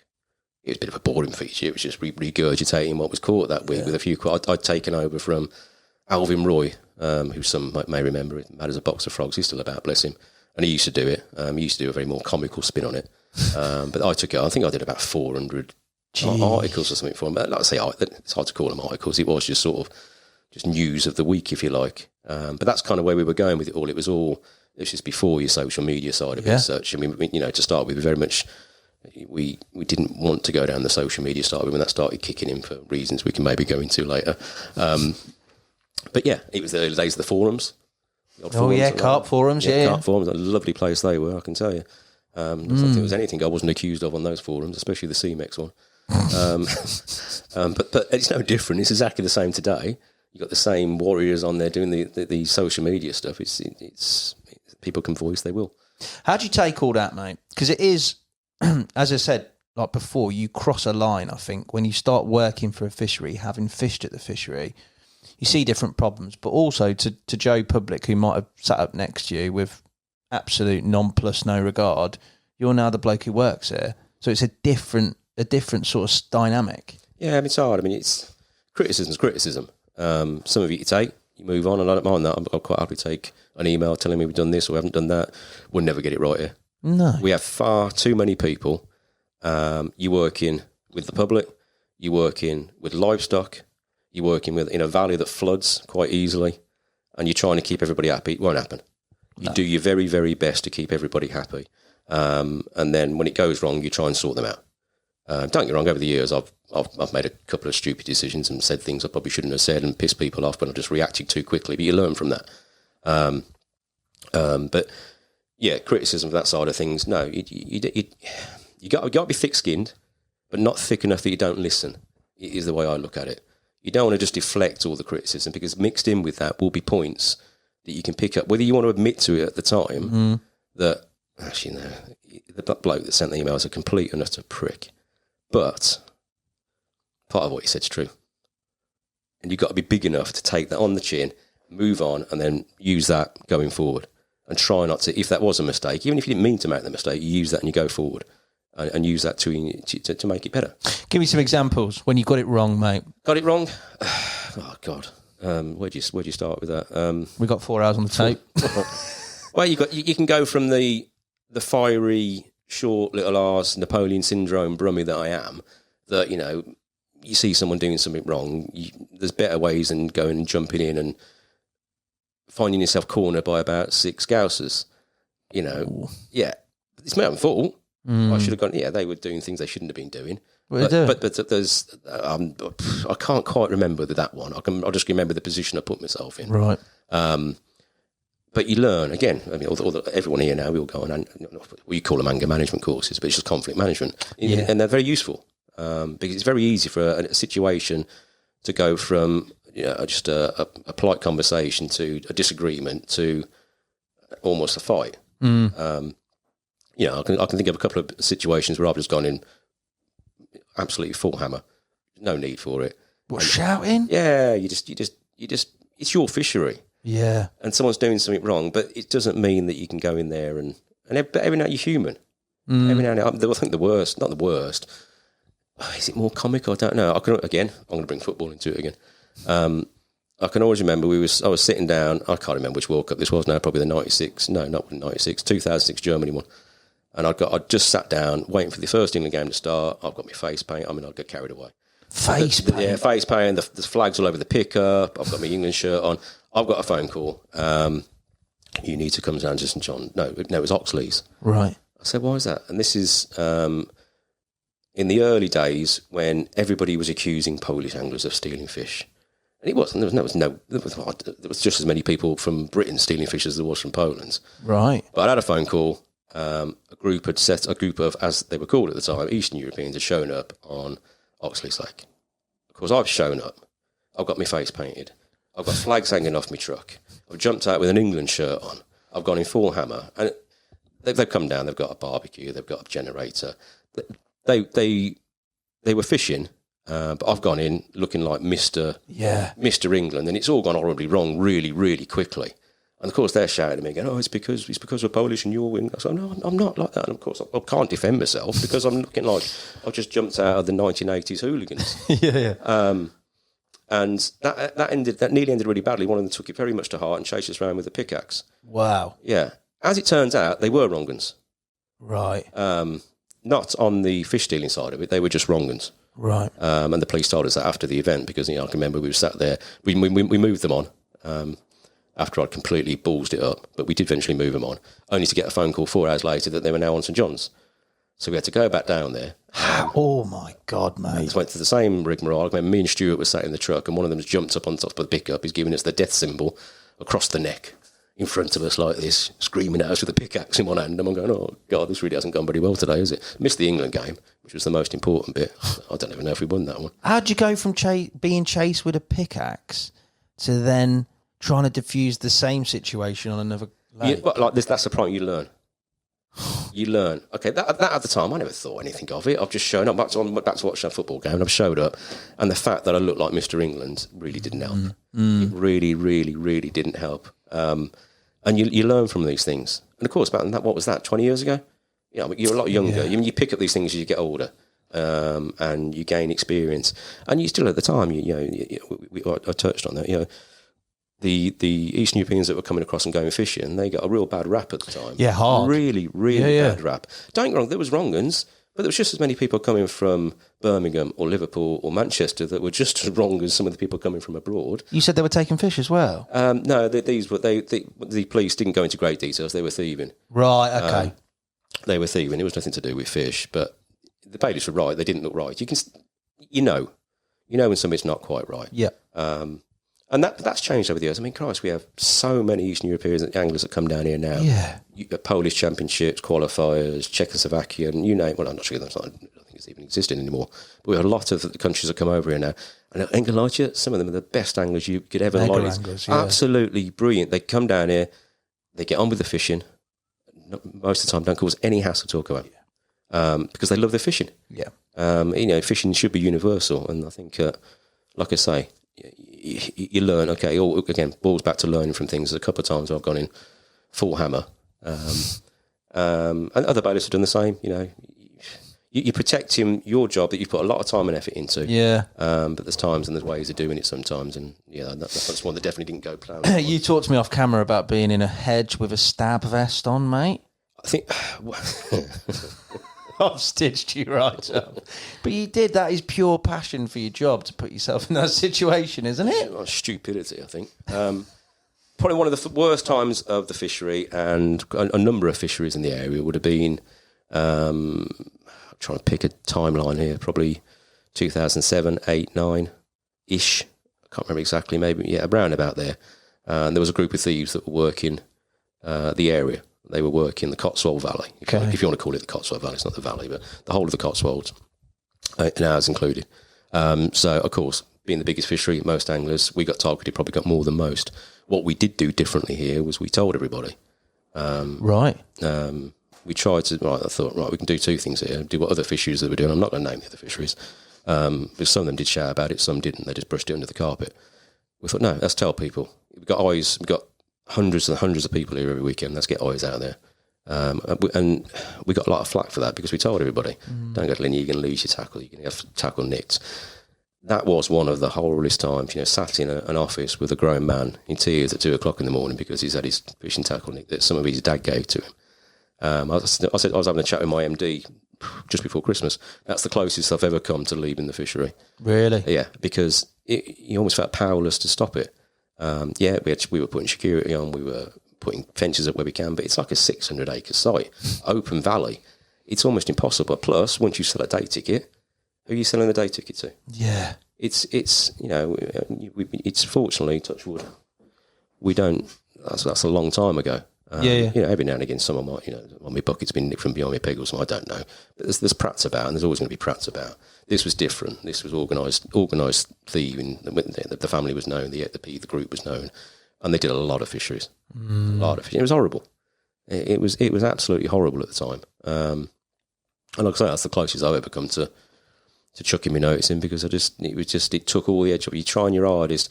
You got loads of things affect floods. Yeah, not nice. Especially the summer floods in 2007, but you can deal with it and you can manage it. Otters, pain in the arse. Probably don't cause as much trouble as what people perceive them to do, but they're still a pain. Do something, you can't really do much about it, just get on with it. This, what do you do? So, get back to what you said, there was times I'd come down at night and I'd hide with a stab vest on. My MD probably doesn't want to be hearing me saying this, but I don't know what I was going to do. I'm just some little short-ass bloke from Birmingham, and, if I'd have stumbled across these groups, I'd have had my head stoved in because they were proper thieves. We had, it's a long time gone now, there was a couple of weekends that people didn't even realise we had bibbies with police sat in.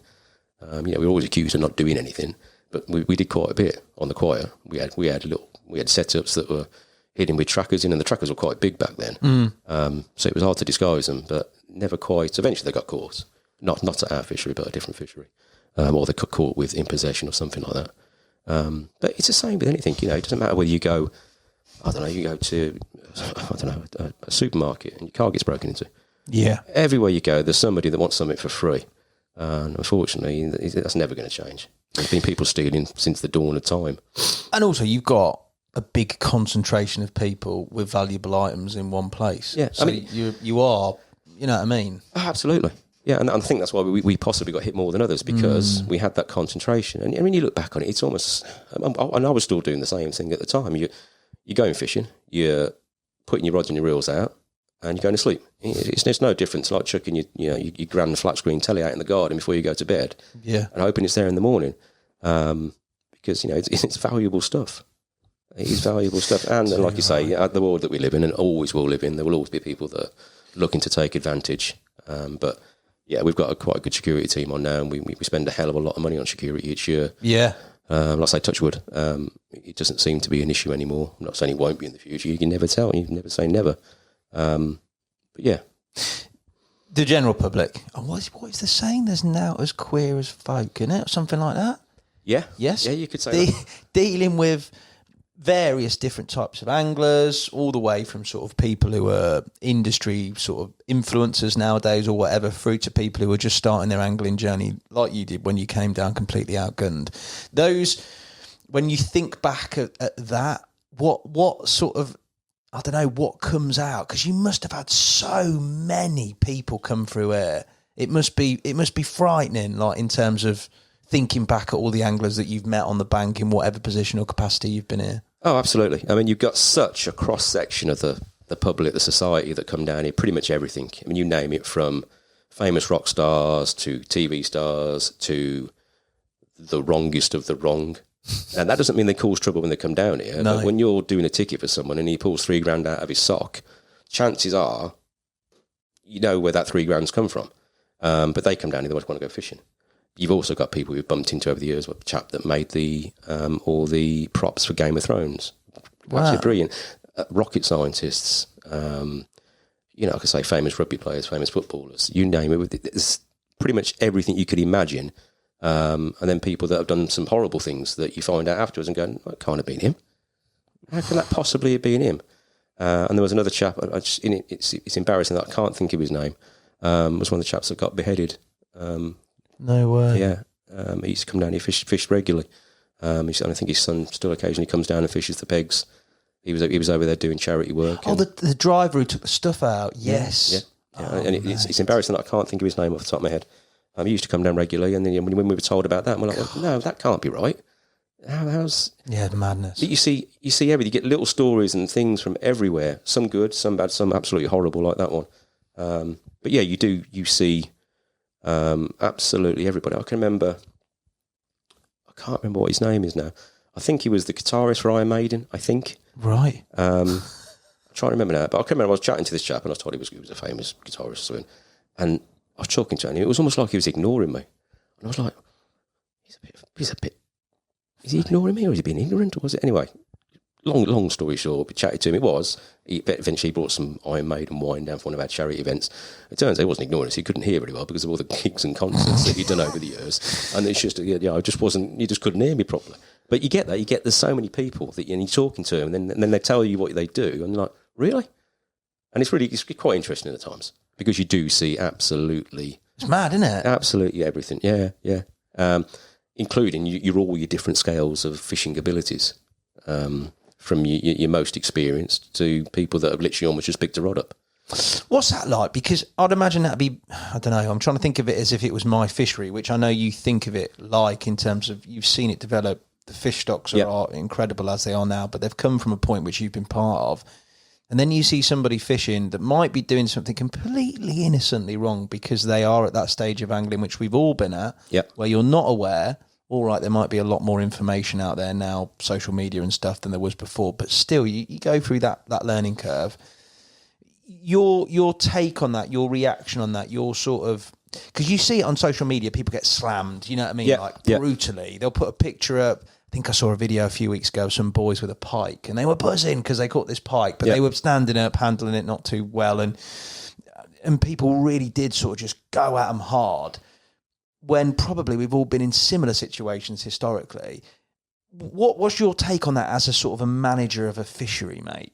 You've got to manage that on its day, on its merits. We've always found. So if you go and so let's just say, for argument's sake, you get down there, they've caught a fish, they've got it up on the gravel. Okay, it doesn't that happens very rarely. Real bad fish care. But if that was to happen, if you walked down to that person and you started talking to them, and it was really obvious that they had no idea that they were doing something wrong, you try and educate. You sort the fish out first, but try and educate. You then go and sit to someone that does something similar, and it's a real don't give a shit. Yeah. Those are the people that then they're in the car on the way home. You go and talk to somebody. Give it, I don't know, an example. I can remember we going and seeing someone, and he had 4 rods out. So we've got, listen, mate, well, you got 4 rods out, it's 3 rod max, you know that. You just don't, it's only got corn on, don't matter, does it? It's wrong answer. That bloke turns around, and it's like, oh, sorry, I thought it was 4 rods. I thought you could pay for 2 lots of 2. Instantly, you can tell by talking to them instantly whether they're pulling a stroke, don't give a shit, or they genuinely made a mistake. And those are the ones that have genuinely made mistakes, those are the ones you want to teach and learn. Yeah. There was a period, they probably still are, I haven't bought any fishing tackle in years, but you could go and buy the pre-tied leg cord leaders, and they'd have a swivel on one end. Yep. A number of times people would put it with the strip with the wrong ends, which just, basically turns into a bit of a death rig, if you want to call it that. But again, you try and educate them and explain to them where they've gone wrong, rather than just chuck them off the lake and see you later. And most of our bailies, or if not all of our bailies, they're exactly the same like that. Just try and teach them. Try and educate them they're doing something wrong. You soon realise when the person is pulling a stroke. Worst strokes you've seen pulled, mate. Flip side. Forget the ones that are learning. What about the other side of the coin, the dark side? Oh, God, that's a lot. I can remember checking some tickets on St John's. Couldn't find the anglers. Both 3 rods out each. Checked next door, see if they were in the next bivvy. Couldn't find them. Checked nothing. So I brought the rods in. Eventually, they showed up about an hour later. They've been shopping in Whitney. 6 rods out. No mates looking after their sounder boxes or anything like that. They'd just gone shopping. And they couldn't see what they'd done wrong. What do you mean? No, seriously, they could not see what they'd done wrong. What did they say? If I remember, it's a long time ago. If I remember, I think one of them even said, I've got my receiver. I'm sure he did. I could be wrong on that, but that's kind of the. He was like, right. And what? And I think it was. Well, why have you rolled our rods in? What do you mean? Why have I rolled your rods in? You've gone shopping in Whitney. You've been gone for 2 hours. What do you expect? Oh. I don't know. There's loads over the years. We talked about the thieving. I can remember the time we used to go around. We used to tell people, listen, don't drink too much. Don't make it obvious that you're drunk, because you could be a target. And I can remember we did this one night, and I come around the next day, and there was 2 bottles of empty whiskey outside one of the bivvies. I just woke the bloke up. I said, listen, mate, do us a favour, pack up and leave. And he couldn't understand. I said, listen, I talked to you last night. I explained to you what's going on. And then just put a sign out there, mate. Say, I'm unconscious, go and nip your rods. Listen, I could go on and on and on. There's loads. Like I say, you tend to remember. Yeah, of course. You tend to remember the crap ones and forget about all the really good. Oh, thank you for that, and you did this. I mean, another one that springs to mind. Is it something someone did wrong? I don't know. I was down here. I had my stag do down here. We did it on St John's. Did you? Yeah. Don't have a holiday, mate. Gosh, my mate, just have St John's. But that was in proper. I mean, the one was that 2005-6 proper fishing, really fishing there. So I got down there. I had to go around and do the tickets with a dress on, big plastic cock on my head. Nice. Yeah. That was an interesting day of doing tickets. That was.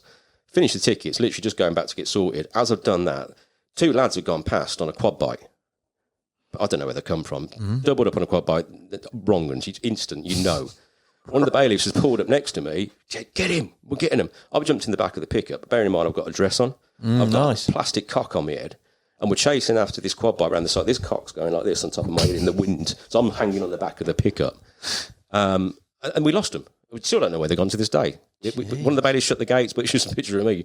We're chasing after these 2 lads on a quad bike with a plastic cock on me and wearing a dress. And it was just... I'd go pretty fast. But yeah, no, listen, there's always going to be someone trying to pull a stroke. Some of them innocently. Yeah. You got lads that that are going to pull strokes just for their own fishing benefit. But 9 times out of 10, it's how they react to it. Yeah, okay. You can normally tell when someone's made a genuine mistake. And you also get the lads that they ask us, which is brilliant. I love the emails. I get loads of them and they're a pain in the arse to answer, but I love them. And when they're asking you before they get there, can I do this? How do I do this? Should I do this? Because they're checking. Yeah. I mean, there's a number of people that just don't read fishery rules anymore. I don't even know why you bother putting them on the website at times. People don't read them. Don't matter what fisheries they go to. Otherwise, they'd know after the questions that they ask you via Messenger or Facebook. It's quicker, isn't it, to drop you a message? Oh, absolutely. Yeah. And I don't mind answering them. I don't know how many I answer a day. A lot. Then you got Lee on social media answering even more than I do. It's just never end. Of course, and then you can get messages and messages through. I won the other day through Google. You got Google messages, and it's just ridiculous. Jeez, yeah. But yeah, no, there's been plenty of incidents over the years. Yeah.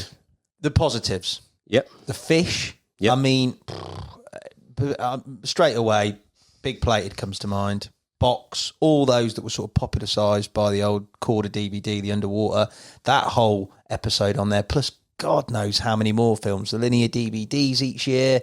There's been, I mean, even modern days, there's so many chapters. Finn comes down here, films for us. He loves passionately that style of fishing. Maker, so many people synonymous with incredible content and captures on this fishery. That side of things, when you see all the work you put into it in the background and it come to fruition, what for you are the standout sort of points that really, when I say positive memories and positive recollections of this time on this complex, what springs to mind?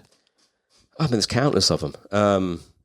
Like you say, it will range from a lot of them recently have been just on the little pond next door to the shop. Yeah. It used to be a stock pond. We built the shop and we turned it into basically a kiddies pond. We don't charge any kids under 16. They all come fishing, no matter what's on the big lakes, little lakes. No kids get charged. And just watching them on there sometimes is enough to really tick the box. I don't know. I mean, if you're asking sort of captures that I remember by people that have come down, I mean, I can remember... Tom Makers had more captures than I care to really think of down here. Jeez. I do remember him having a session on Oxley's. I think he might have been with his dad, Andy, and they were fishing little 2-foot zigs in the snow. And I'd never seen so many fish caught in those sort of conditions before. It was ridiculous. I don't know if Bartlett was with him as well. I can't remember now. It was quite a few years ago when Tom was young. Yeah. Things like you said, with Tollund coming down, Finn, doing the junior events. I mean, obviously, angling pubs and that used to do or Carp Fishing News used to do the BYCAC as it is. We took it on and carried it on. So doing those and watching the kids coming down and enjoying those events is brilliant. But there's so many. It is, like I said to you, it's a 25-year blur. You know, I mean, if I really thought about it, I bet there'd be absolutely countless different captures or people catching something that you think, yeah, that was awesome. That I can remember fishing down here a few times myself. I never caught anything, but you've gone and done photos for so and so with a big fish, or someone catching a big catfish, you know, and they're absolutely blown away by it, by the pure size of it. Imagine how many PBs this place has done. Oh God, would you say millions? I don't know. It'd be frightening. How many anglers do you get through the door, do you reckon? Well, I was saying to you earlier, we used to have an idea. Based on how many tickets we sold, but obviously we do quite a lot of online bookings now. Yeah. I think it's, I mean, you know, on busy years, we'd get through 16, 17, 18,000 tickets, just to give you an idea. Excuse me. But daily, a busy Easter, busy April, May sort of time, you got to be looking, purely on day tickets, you got to be looking 300 or 400 people. Wow. And then, of course, it depends whether they're doing 1, 2, 3 or 4 days or longer. So, but if you're saying you got, you know, on site, probably 300 or 400 people each day, and then you've got the syndicates as well. Not to mention the Tar Farm Lakes now as well. We've got those obviously as well on the booking side of things. It is phenomenal. And I think I always used to say, and it's even more so now, that it used to work because it's all here. Yeah. It's all on one site, where there are other fisheries where it's spread out a little bit. Back in the day, if you came down, you couldn't get on Manor, you'd go on St John's. If you went on that one, you couldn't get on that one, you go on that one. The only thing that has slightly changed, and we have noticed this over the last probably 2 or 3 years, is the number of people that come down, if they can't get on Brasenose, not necessarily that keen about stopping. Right. I think especially Brasenose 1 has become such a monster for big fish.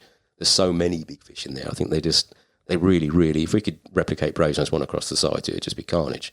But there is an element of that we've noticed in recent years. If they can't get on Brasenose, I think that's possibly lack of education, or maybe lack of us not advertising enough. They don't quite realise just how good the other lakes are as well. Because I mean, there's not one lake. Okay, the Tar Farm Lakes are young, yes, and they're coming through. But all the others, it's just B1's a bit of a freak, if you want to call it that. Like I said, there's hundreds, probably of 30s in there now, and God knows how many 40s. The other lakes haven't quite got that, but then tell you what, they're not doing bad. Why do you think that is in B1? I think B1's a combination of, it's easy to access. Yeah. Very easy to access. You can almost drop off behind most of the pegs, which does make a big difference to people. And the size of the fish. Yeah. You know, if you can go on there and you've got a realistic chance of getting an upper 30 or a 40, or if you're lucky, the big one. And there's 2 or 3 others that are creeping up on the £50 mark. I think it's there's that side of it. Is that, I don't know, is that glory hunting? I don't know. I don't think it is. Maybe back in the day, we used to rejoice on people going and fishing for the big one. That was carp fishing. Yeah. You know, whether you're meant to be fishing that lake or not. Right. So I think there's anything wrong with that. I think people possibly have lost a little bit touch with just catching. Doesn't really matter what size they are sometimes, just go and fish. It's like, and Tar Farm, you know, that's probably taken a little bit longer for it's getting going now, but just to get started, I think people were put off a little bit maybe by the size of the fish on some of the lakes on there. But as we knew they would do, they've absolutely whacked the weight on in the first 2 or 3 years on there, as they do on new pits. Talk to me about that, because that strikes me as obviously there was a time where it was very busy. I'm thinking COVID, post-COVID, absolute madness. I can't imagine what that was like for you. So initially that period of time, and then the opening of another set of lakes seems a crazy time for you on every level, really. That seems to have just gone through the roof, let alone your daily maintenance here. What was that all like in terms of how that played out for you? It was a very funny period, very strange period, and not enjoyable at times. I can say that. Probably started just before COVID, and I'm not going to. You can ask me, but I'm not going to tell you. We nearly bought another set of lakes. Which lakes? No, I'm not going to tell you. It won't be hard to work it out. And we basically got gazumped at the last minute. Okay, it was ours. I got the phone call saying, "Listen, start thinking about it. We just got to sign it," and then suddenly it all fell through. This was just before COVID. As it happened, that was a blessing, absolute blessing. Don't get me wrong; it's a set of lakes we'd always wanted. But as it happened, with COVID literally just approaching, when we didn't know it, it was a blessing in disguise. That was the year before COVID, if my memory serves me. Of course, you then go through, just opened the tackle shop 2019. Had it open for what's that? 5-6 months, and then COVID comes along, and that was very hard to manage on a personal level. And on a sort of professional level at the work. I mean, at the time, with wife, I had to furlough her. I think that's probably the start of the sticky slope. I think you appreciate that. And we've had to furlough most of the staff. I think it was only me and Ian left at one point. Right. Trying to look after a site. Obviously not taking any money. So we've been smart with our money over the years. But even that, we thought, well, how long does this last for? If this lasts for a year... Jeez. Yeah. There's only so much you can swallow up before, hold on a minute, we're in the shit here. Even a company of our size. So you've got that aspect to it, the unknown part of it, trying to keep a fishery going with nobody here. And it was horrible. You come into work and there's only me and Ian that we allowed ourselves to come in to look after the site because it was farming, sort of agricultural side of it. We had to look after things. But come in and just sat here and there's nobody here.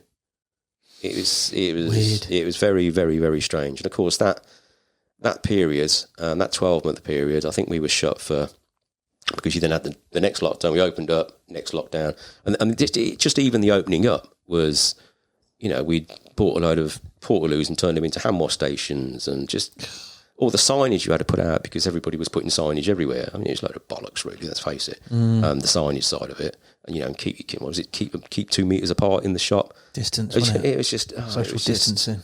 It was an absolute nightmare, but you had to do it, and you had to work through it. But then trying to restart a fishery of this size, I cobbled together I don't even know what you describe it as.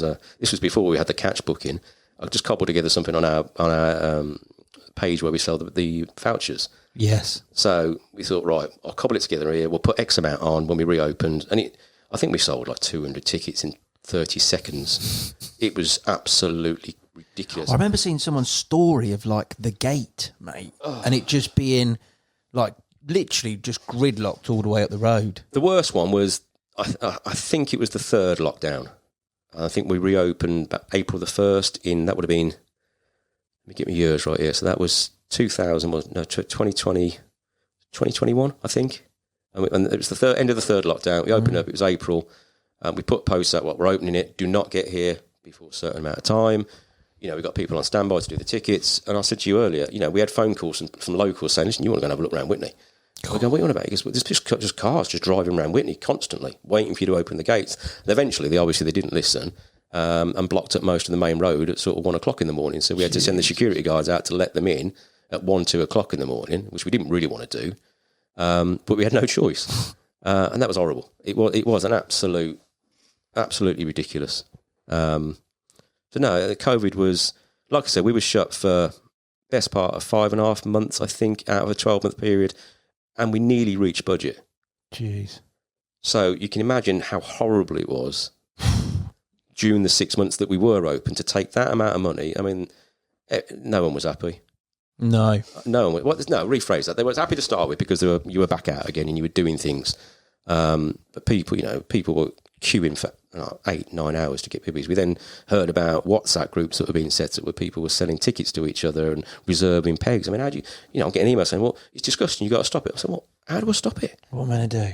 How do I stop a WhatsApp group I don't even know exists from selling basically their spot? I'll give me 20 quid and I won't leave until you get here, sort of thing. And that's how people were. That also made, that's when we started thinking about the bookings as well. Mm-hmm. Because we had so many complaints about, I can't get a peg, can't get a peg. And rightly so, because there was times I wouldn't want to be coming down and waiting, but say waiting 5 or 6 hours. Some anglers were quite happy to do that. Just come down and just wait. I'm like, life's too short, man. Yeah, I can't be doing It's far too short. So, of course, we started thinking about the booking side of it. This coincided with the Tar Farm Lakes, which we've been working on that possibility for probably 10 years. Had you? Yeah. Long time. I won't bore you with all the details, just complications, planners, local authorities, the digging rights, gravel rights, all sorts of stuff. It floods badly, so we had to go through a lot of flood precautions and with the authorities regarding that. But that kind of came about at the same time. So as we come out of that, that's when we started looking at the bookings. So we thought, right, let's put a couple of other lakes on there. I'm not going to gamble the big lakes, but we'll go with Manor and Hunts, 2 of the smaller lakes. And I think to a degree it's worked. And that we could then say to people, right, you've got a choice now, which they never had before. You can book up. You can guarantee yourself a peg and not worry about whether you're going to be in the rat race when you get down here, which was even more important post-COVID because it was, COVID was just ridiculous. It was not a nice period to be down here.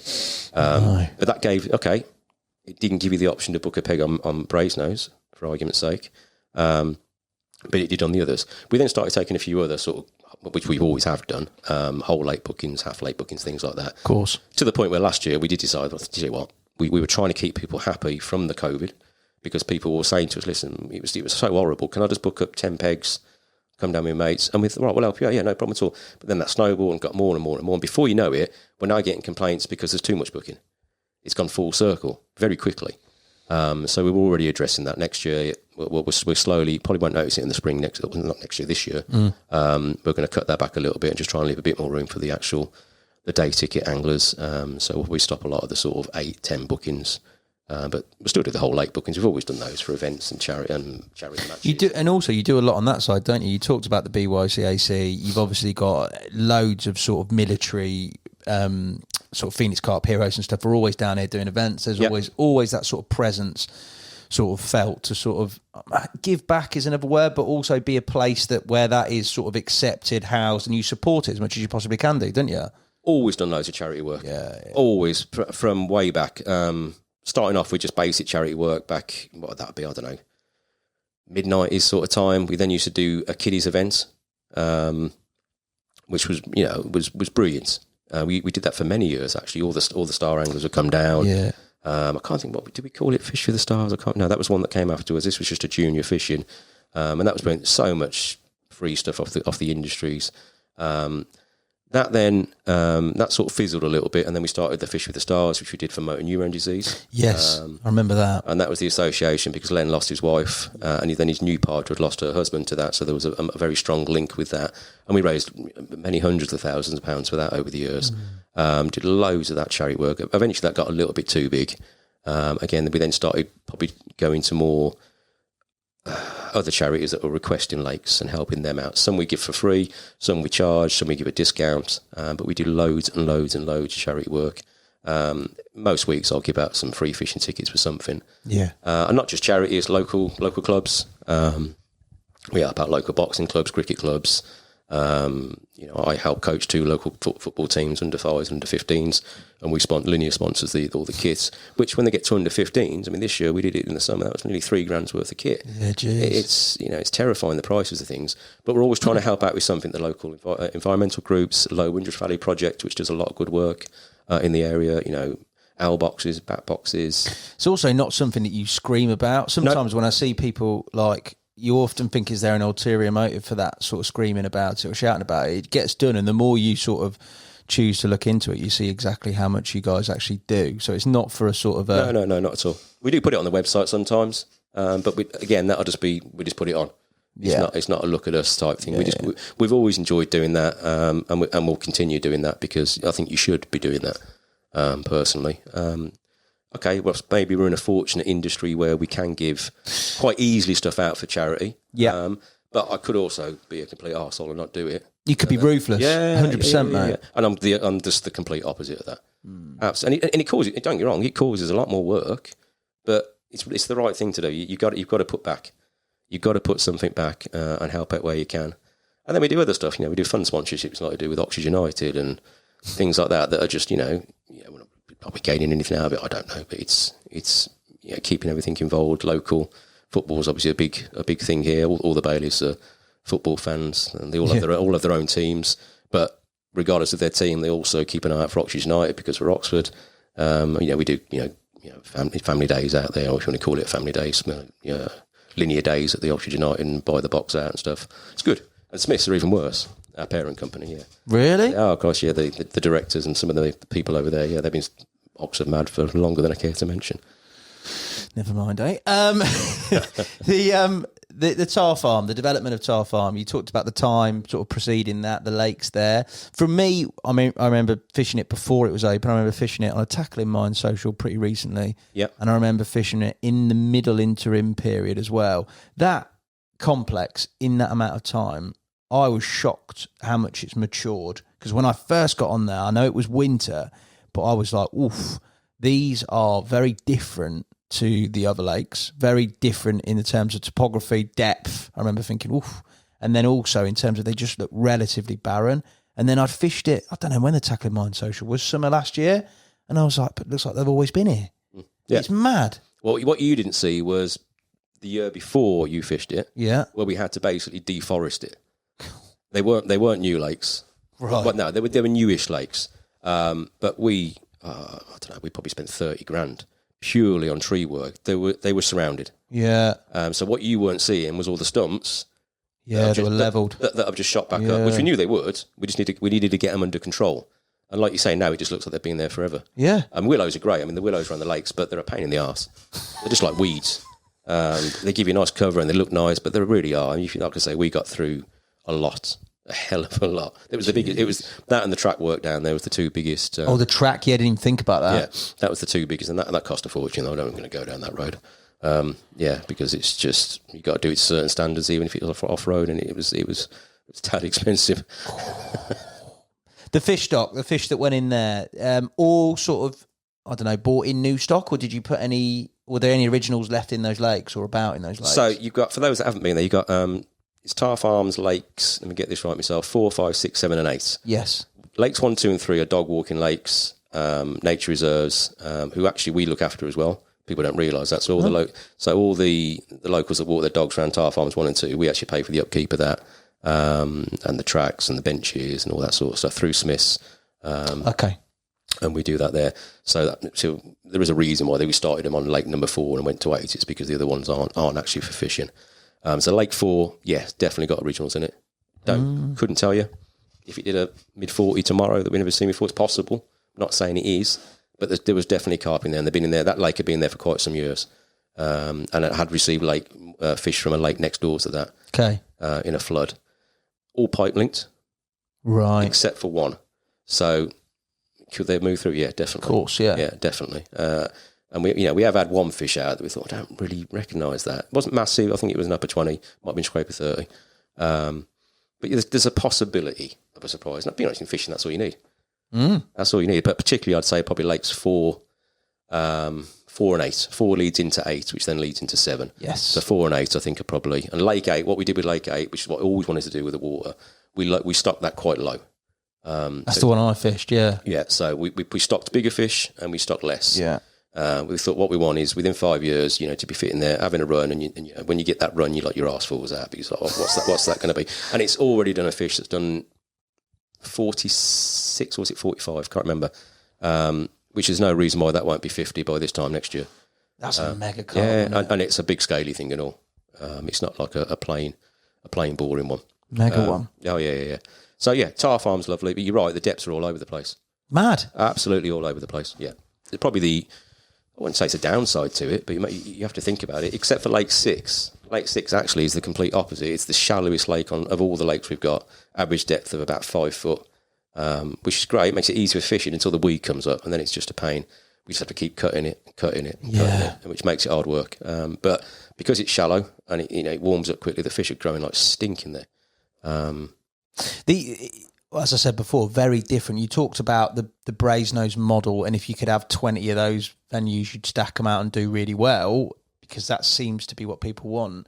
Tar Farm, you've got that, but you've also got a real variance, like you're saying, within Lake, and that's an intentional thing that you've put in there. So it's another experiment to some extent, isn't it? Yeah, absolutely. Well, it's almost going back to your carp days in the 90s. And you got your CMX, well, it wasn't CMX back then, what was it, RMC?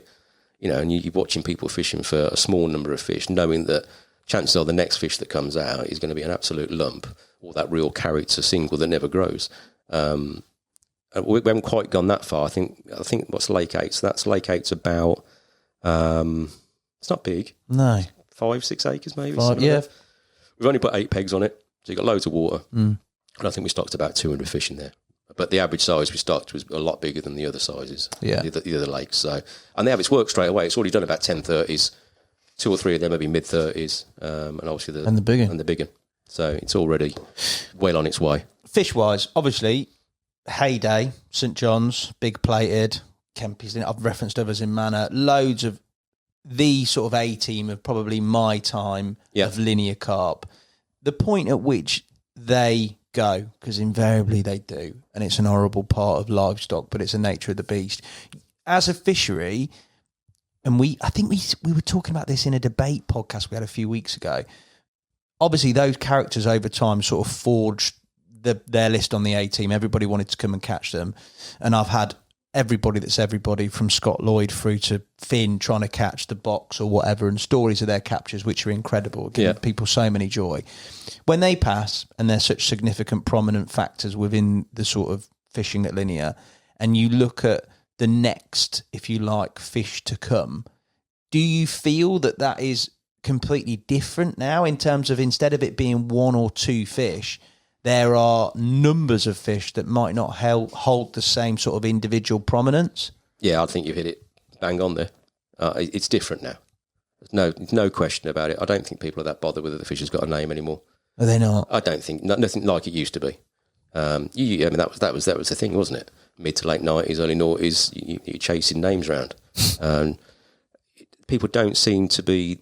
Sometimes they want to name one for some random reason, or it might be because they've lost a family member or something like that. Sometimes we will. But then fish used to gain names, I think, because there wasn't many of them. And most of the lakes you go to now have got, even the low stock ones are actually quite high stock compared to where you were probably in the 90s. God, yeah. So, like, we haven't named any in Brasenose. There's a few that have acquired names over the years. The Beast. The Beast is quite obvious. I think there's a ghostie in there called the Scar Ghostie. It's a really old fish, been in there since as long as we can remember. There's not many with names in that one. B2, that had a few with names on because a few big ones came out early on, and there was a big difference between the big ones and the small ones. But even those, I think a couple of those have already gone or haven't been seen for a long time. But no, I don't think people are. I think in that respect, they just want to catch a big fish. Yeah. There's a few, probably my age or older that, if they catch a big fish, they want to know, is that one of the name ones? Is that one of the real old ones? But I think to some of the newer generation anglers, they're not that bothered about that. It's just a nice fish. It's just a nice fish that they've caught. What other changes have you seen in that regard, in terms of like that, the new generation, if you like, of anglers? I think you did go through a period where it was very much size. It was almost like not bothered about catching, they want to catch a big one. And you still get an element that you're always going to get messages and phone calls. I want to come and catch a 40. Well, so do I. Can you tell me, please, what swim is it going to come from, or what time, and what time of year? There's always be an element of that. It's hard to say. I still don't quite think we've settled post-COVID. Do you not? No, I don't think we have. I don't think we still quite know exactly what we want, if I'm being honest. Like I say, we came out of COVID. We didn't do bookings. Everybody wanted bookings. No, they don't. Some of them don't want bookings. I don't think people sometimes really know. And I think fish-wise, anything like I said to you before, we touched on earlier, was the Brasenose element. Is sometimes, because Brasenose is what it is, and you can go and fish Tar Farm for the same price or a little bit more, they want to fish Brasenose. And if they can't do that, I think there's definitely some out there that just won't come. I don't think they're willing to open their eyes and look. And I think a little bit that also falls down to the fact that now you've got people that look at your big plain fish, some of the really big sort of Fisher's Pond Simos that have come through over the years. That's their dream fish now. Yeah. There's nothing wrong with that. Nothing wrong with it at all. No. Whereas back in the day, back in the 90s, early noughties, unless it was a big reclusive leather from somewhere, people didn't want them scaleless fish. The big target fish was a big black chestnut mirror or a big scaly thing. I don't think people are that bothered about that anymore, personally. Nowhere near as much as what they used to be. I think they're quite happy catching a big fish, but sometimes maybe they forget about whether they should be catching a few 20s in the meantime. The actual fishing we referenced there about how it changed when you started early doors with boilie fishing into sort of bits fishing, the influence from Elstow, spodding, all that stuff. For you, over sort of more recent times, when you've come into a more senior position, the actual fishing on the lakes, how's that changed over time? What style of fishing, or I suppose to an element, probably it's still very similar. A lot more zig fishing nowadays. Okay. I suppose you wouldn't have had that so much probably 15 years ago.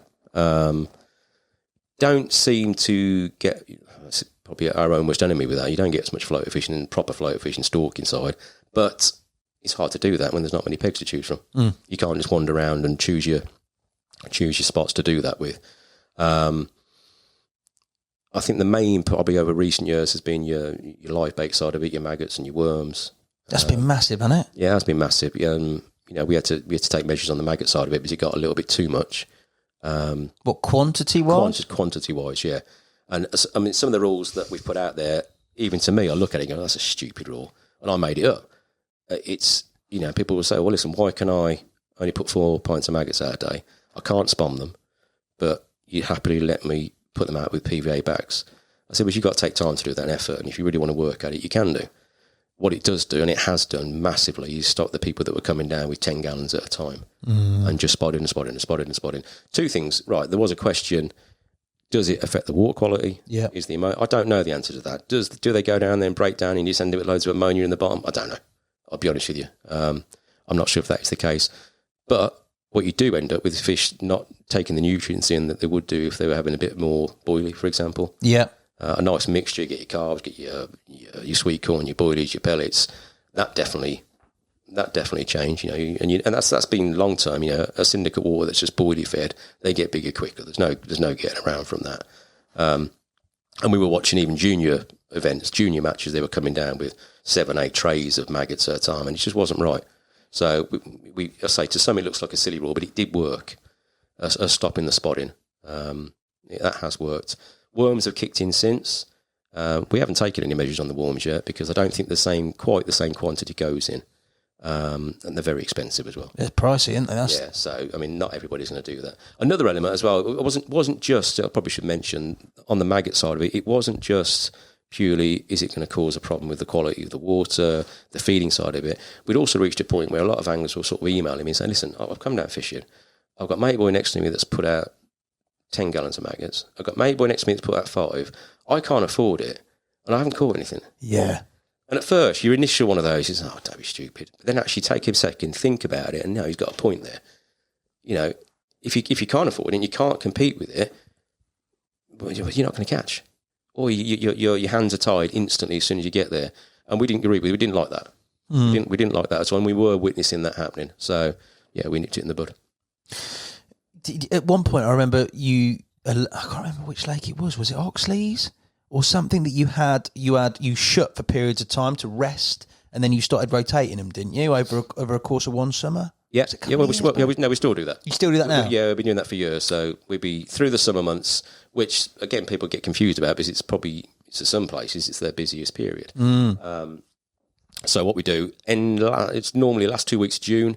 First 2 weeks of July, we rotate all the lakes and they all get closed for a couple of weeks. Yeah. So it's a combination there. They get a rest. We get to do maintenance.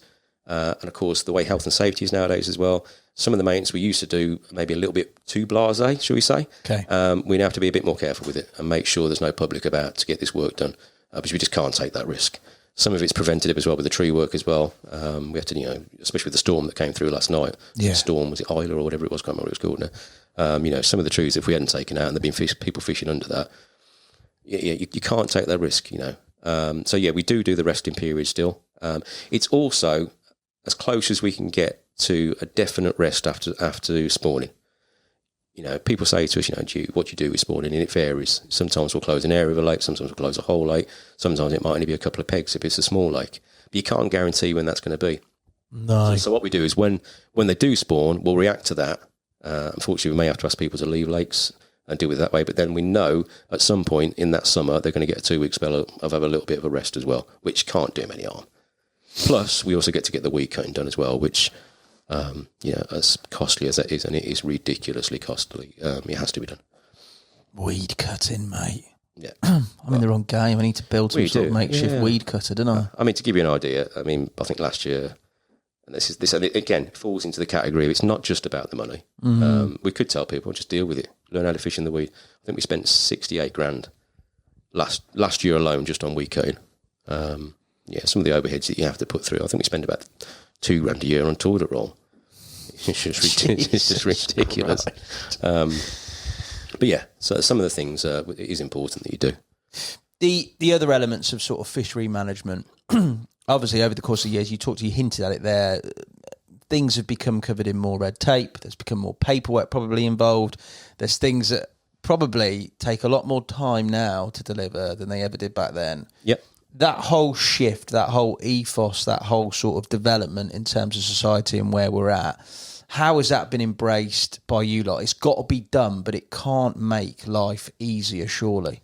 It doesn't make life easier, but I think what you have to remember is, we're owned by a multi-million-pound gravel company, so health and safety is first, and it's no different here. The staff have got to go home at night, and that's it. Yeah, that's the most important. Some of it's a pain in the arse.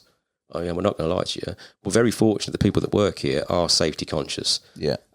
So even we've got all our risk assessment and all our method statements and all the stuff that goes with it. But we've also got staff that actually think about it before they do it, because you have to. Because we're working with water, trees, uneven grounds, you name it, and the public, which is unpredictable at best as well. So the red tape, it is hard work. Because we work for the gravel company as well, there's an element of paperwork that no other fishery will be doing. Yeah. Because we are basically a division, a department of them. So we're doing exactly the same in elements as one of their quarries is doing. Which, it took me a little bit of getting used to, but it's just life.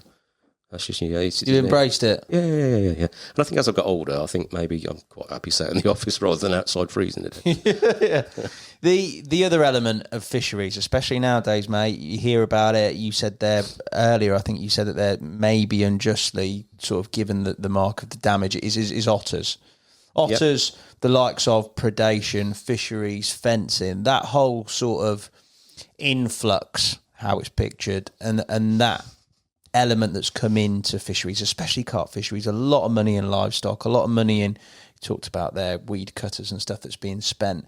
Their impact here over the years, did you see a surge of them? Did you see numbers sort of just go, oh, I've never seen them before, and they're here? Yeah, definitely. The surge, and I don't care what anyone says, there was definitely an element of unmanaged release to start with. That was the evidence was there. And you're probably looking at, I don't know, early noughties through to 10, 12 years ago. You are starting to notice, I think personally, a bit of a balance. Okay. We don't get hit hard. We do lose the odd fish. I think a big help around here as well is all the crayfish in the rivers. Yeah. Which were a bit of a nuisance, but the otters have spent a lot of time clearing them down, which is probably a bit of a blessing that the crays were there. We, hand on heart, I cannot think, touch wood, of one of our big named fish that we've lost to an otter. I can think of a few near misses when you go, oh, Christ, that tail looks a little bit iffy. Yeah. We've lost fish. When we open at Brasenose, we've got a lake with best part of 2,000 fish in it, no anglers on it, no one walking around it, and we lost fish to start with. Yeah. And occasionally you'll lose some. Quite often when the rivers are in flood as well, because they can't work the rivers like they used to do. But I think they have slowly, to a degree, set their own boundaries a bit more than what they were, because to start with, they were everywhere. But it's one of them falls into the categories, what can you do about it? Okay, all right, if you own your own fishery and you want to take things into your own hands, that's down to you. It doesn't affect us massively. We'll lose remember how big the site is here before I say this figure, and we've got anywhere upwards of about 10,000 carp on site. Every summer we'll lose, 100, 120 fish to spawning, post-spawning. Right. Old age. What's going to happen? And I can probably name each year maybe 5 or 6 fish to an otter that we find. There's probably a few that the fox get. So you weigh it up a little bit. Would I rather they weren't there? Not all of them. I think you want a little balance in the river system, and I think it is slowly getting there. Whereas, say in the initials, there was a load of them. There was too many. They were naive. They didn't know what they were doing. Yeah. And if they found a lake full of big fat carp, then they had a field day. Buffet. Absolute field. And I know of fisheries that were wiped out by them. Yeah. Particularly small ones with not many fish, and bird life. They were quite keen on clearing the bird life out as well. But as with most things, it does seem to be slowly evening out. I hope it does. Crayfish? Yeah, not that. They have their moments. Probably more so in recent years. I don't know why. Yes. The last 2 years, we're probably getting more complaints off of Brasenose 2 and Hunt's Corner, particularly. So we've started doing a lot more trapping on there. But they're not going to go anywhere. You just got to try and keep them under management a little bit. And it's not the easiest thing to do on a busy site, trying to keep crayfish traps in the water and make sure that someone doesn't walk home with them and getting them in. It's just, it's constant. But yeah, there's a few about. I'll say last year we had a lot of complaints about Brasenose 2. It just went through a period, I don't know why, whether it was a combination when the weed was cut and they were just at that time when they were active. Yeah. But yeah, we've tracked quite a few this winter. So I'll wait and see how much difference that's made. And they were quite big, some of them, so... The fishing, if you were, and I mean, it's a key part of your role, and I'm probably reiterating an email you get millions of times a day, but for somebody coming down here who has not fished to linear before, let's say, which is probably few and far between, but somebody relatively new to the complex, what would be your advice as somebody who lives and breathes it and sees it every day now, if you wanted to drop on here in terms of having some success? Don't choose the lake before you get here. Don't choose, right, I want to come and fish, peg 29 on Brasenose 1. Just come down with, it'd be nice if I got on Brasenose 1, but come down and just remember that you've got Hardwick Smiths full of fully scaled 30s and 40s. You've got Manor Farm that you can book on, and it's got probably nearly as many 40s in as some of the other lakes. What people do come down, they're dead set, right, they want to do this and they want to catch that and they want to go there and they get down here. And one, it's either closed for some sort of booking and they haven't looked online, or it's busy. Just don't be disappointed by that, and then just fish the water you got out in front of you. Don't worry what other people do. Just go out there and fish your own water, do your own thing, and if it's your day, you'll catch. The lakes, how they differ for you in terms of the fishing on them? I'm probably the worst person to ask now, the amount of fishing I don't do recently. But, historically, they're all pretty similar. Okay, you probably got Brasenose, maybe sees a bit more worm than some of the other lakes. Yeah. Maybe Oxley's could fall into that category as well. St John's works very well on a zig rig on its day. And Manor's known for being a good boilie water. But is that because most people just go and put boilies in? If someone went and tried something different on there, that might be what triggers it and does it. In essence, they're all oxygen gravel pits. Yeah. They're not much different, to be honest with you. And your old school spod mix that you were using 20 years ago will still work. You fill it full of some nice decent boilies, some crumb, some pellets, bit of juice, you're fine. Yeah. I think most of the time it's, are they up in the water or are they on the bottom? That's the key, whether you're going to catch on that day or not. And I put my hands up, I hated zig fishing. Absolutely hated it. I either wanted to be on bait on the bottom or crawling around through the bushes trying to catch them off the top. But when you watch people that zig fish properly, it's impressive. Yeah, catch them. Yeah, they do catch them, yeah. It's some complex, mate, isn't it?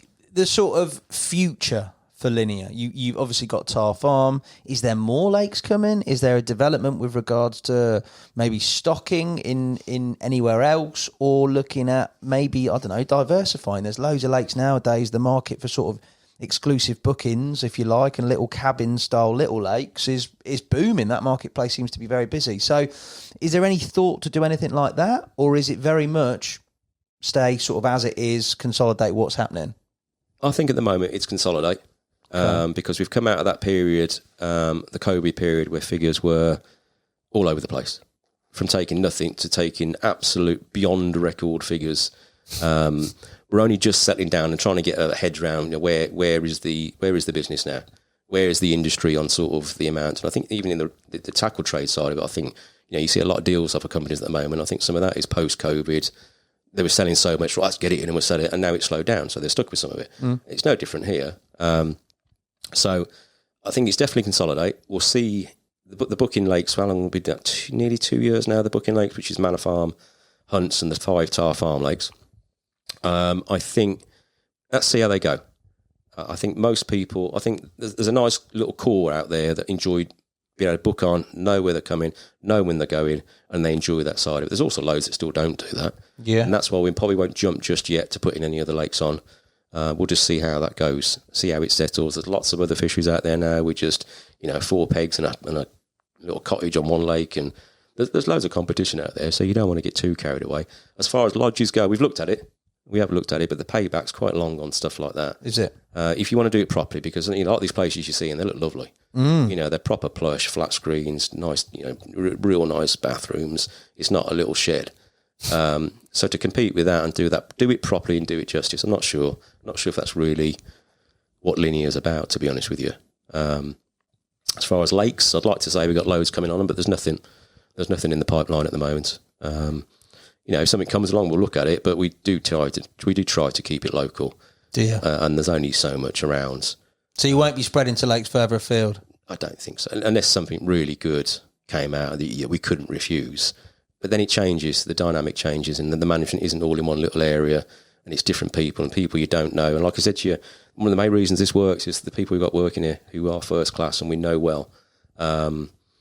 So, you know, we stretched the boat out a little bit a few years ago with the tackle shop, which took us, it's probably well overdue, that was. We have talked about a cafe, maybe sticking a cafe on the side of it. Might still do that. But then it's parking around here. It might sound ridiculous, but we're not gifted with loads of parking in certain areas because there's a lake in the way. Or that we know how bad they flood. So CAS one that we're definitely thinking about.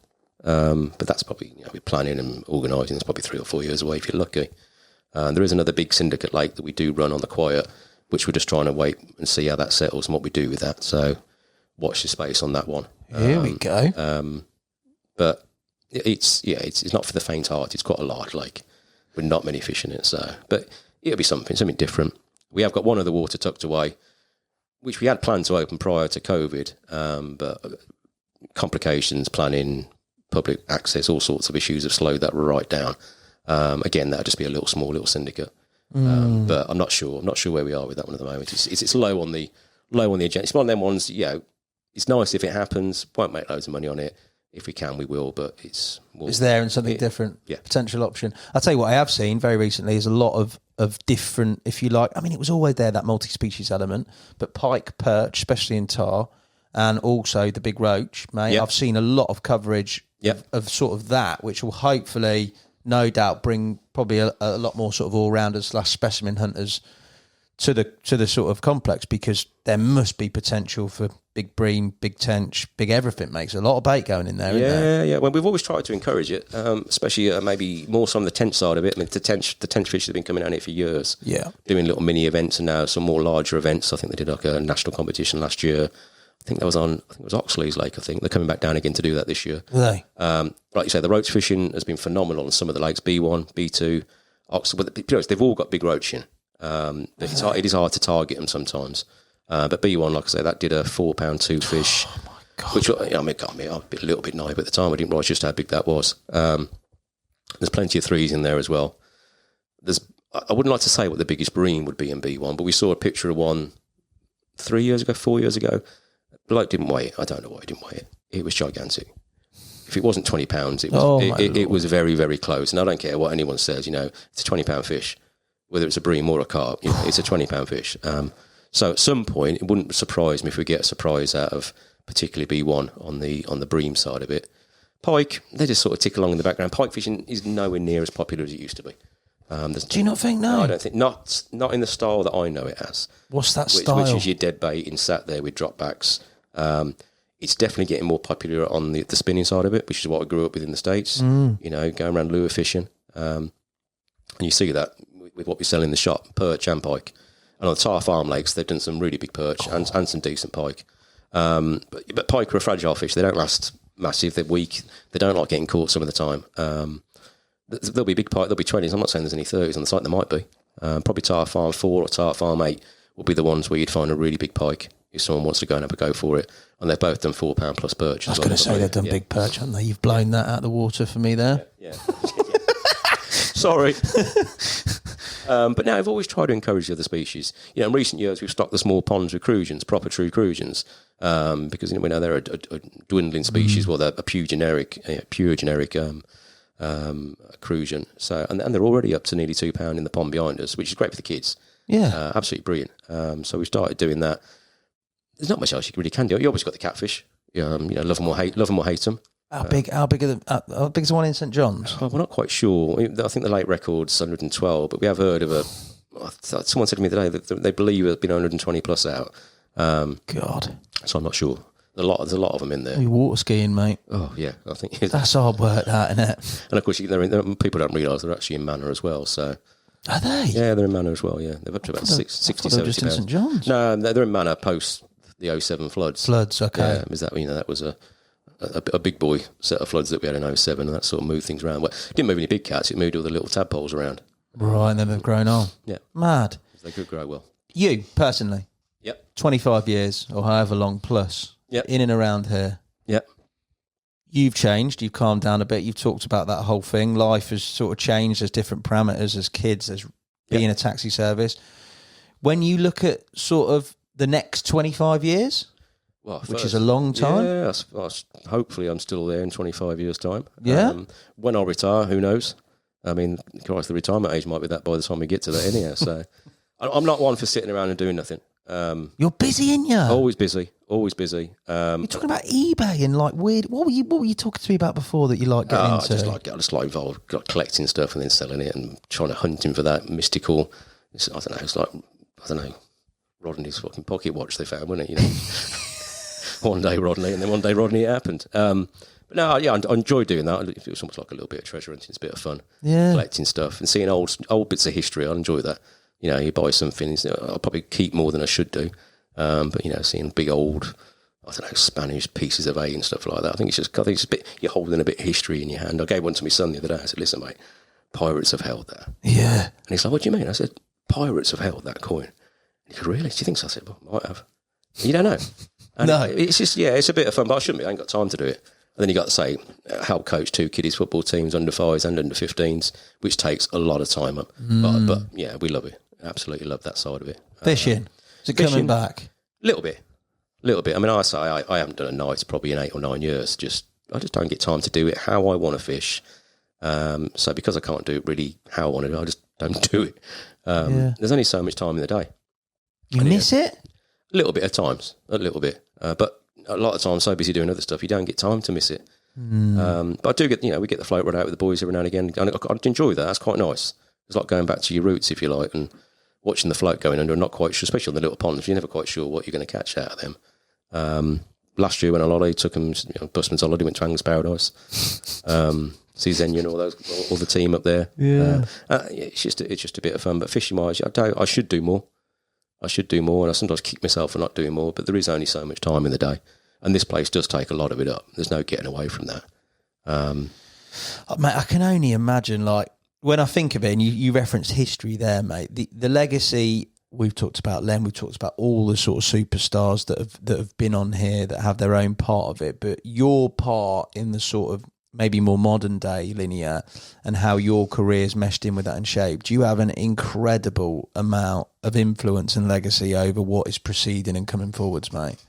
I'd like to think so. I mean, it's all a bit surreal at times. I mean, like I said to you, 25 years feels like yesterday. And I can still picture me and Leon Manor, no chance of catching. I haven't got a clue what we're doing. And to think me sat here now doing this podcast is just quite weird at times. Yeah. Of course, it was Linear's 50th anniversary last year. Yeah.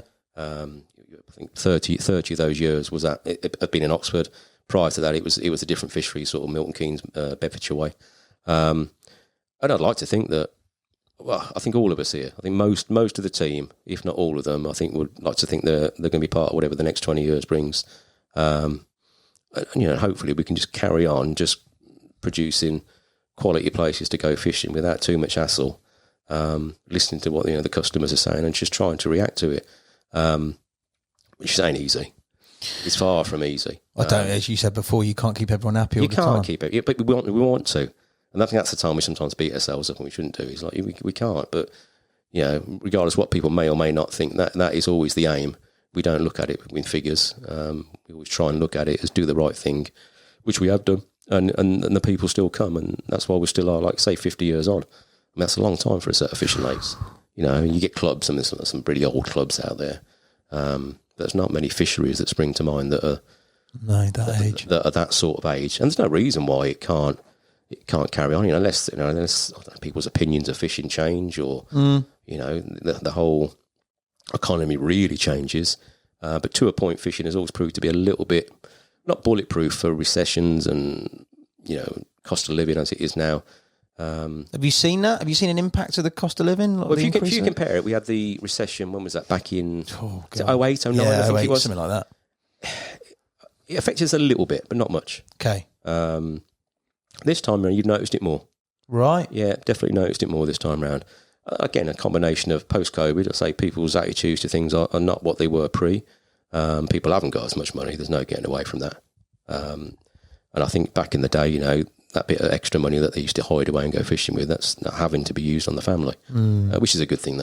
That's how it should be. But I'd say personally, this time round, it's definitely affecting things more.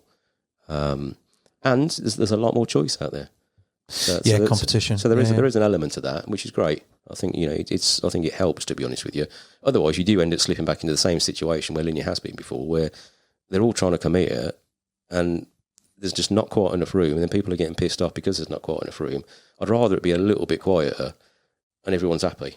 Strike that balance. Yeah, you got to try and find that balance. I think the biggest compliment that you can take, obviously, you don't need any compliments. It's a fantastic complex. Just go out there and fish it for yourselves. But even now, Linear as a complex is sort of a standard bearer to a lot of other fisheries, new fisheries that are opening up, people who copy or try and copy or mimic or imitate the same model and try and implement it on complexes. And realistically, even after 50 years, it's right up there. If you're having a day ticket and you want to catch a big un, or you want to come and catch numbers of big uns, it's always on that list, mate, up there. Yeah, I'd like to think so. And that's not being big-headed. I think there's a lot of people put a lot of time into this place over the years.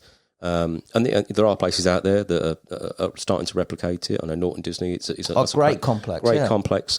But whichever way you wrap it up, it's still going to be 20, 30 years maturing behind sort of this one. Okay, the fish are probably going to grow a bit faster nowadays, and they're going to get bigger quicker. That jumps quicker now. You wouldn't have got that before. It's easier to get the fish, and they grow quicker. You were seeing fish of strains that are just ridiculous nowadays. And I'm not on about sort of dodgy strains, just genuine, proper British strains that are just growing just for fun. Yeah. So I think it's easier to replicate it quicker now, but you can't replicate the history. No. That don't change. How important that is to some people, I don't know. Well, to be fair, as I went into your office today, which I know says no permittance, but there's history in there, a load of history just scattered around. Plus, you've obviously got the memorial to Len outside the tackle shop and loads of other elements as you look more and more around the fishery. Yeah, there's loads of bits, yeah. There's loads of really nice bits, which I think, as you say, give it that sort of, I don't know, that little nice classy touch, if you like, don't you? And I think sometimes that's, even Ian, with me and talk about this regularly, I think it's lost on us sometimes because we're here day in, day out. Yeah. You get people that will show up and it'll be like, I'm on the points from St John's, and they're so excited. Yeah. And I'm like, I don't get it. And then I have to just remind myself, hold on a minute. I can now actually, you think about it, back in the day in the 90s, the points, oh yeah, that was that feeling. But when you're involved with it, sometimes it goes over your head and it's a little bit blasé about it. But people still do see things like that. And they're that excited about coming down. It's there, some of them that might be the only session they get that month, that year. Yeah. And the fact that they've come down, and quite often you'll get some people there and they'll email and say, listen, no, you don't do little bookings and you're not meant to, but so-and-so's birthday, he's been fishing down here for years. So I tell you what then, you can have these two. Then they go, really? And you can hear it in their voice. And it's just like, it's brilliant. It's absolutely brilliant. So yeah, I think it's definitely got that, element. It's history. I don't see it like that because it doesn't feel like history. It feels like yesterday. But it is. No which way you wrap it up, It's been going a long time. As you say, but the way you say it is so understated and modest. And even when we talk through this, pinning you down was a campaign in itself because you are busy, but also you were like, no one wants to hear from me. Well, they do because it's a ridiculous sort of. I have been swerving you for a little bit, I must admit. Well, like any carp, mate. It's only a matter of time, innit? You put enough time in. No, but I appreciate the sentiment and that modesty and that sort of, I don't know, that humble nature. It's refreshing, but it's also a key that you see throughout the whole part of Linear and why it is such a great success. I'm looking forward to fishing it for many years to come, and I hope you're happy doing whatever it is in terms of managing and whatever the next generation of fishery of Linear looks like, mate. I no doubt you'll be part of it, mate. Unless you find some sort of hidden Spanish treasure and you're off, mate. We see you on bargaining or something. Bargaining. But I massively appreciate your time. Before I let you go, because I know you're a busy man, I've got some quick fire questions. Yeah, go for it. All right, you're not prepped on these. You'll be fine, mate. You'll be fine. You'll soon know if I'm not. This will be where those are bleeps. You got to pick one swim on one lake on this complex for the rest of your days. For the rest of my days? Yeah. Brown swim, Manor. Nice. Where it all started. Well, maybe not where it all started, but close. Best angler you've ever seen fish the complex. One angler. Over the years, that is. Oh, there's been a few. It's got to be Maker. Is it over Terry Hearn? Yeah, it's got to be Maker. It's two different styles of fishing. You can't compare those two, in my opinion. Tom, if I were you, I'd crop the bit before he said all that waffle afterwards, mate, and just take it to the bank, boy. No, fair play. I'll let you off that exemption. Drum and bass or country and western? Metal.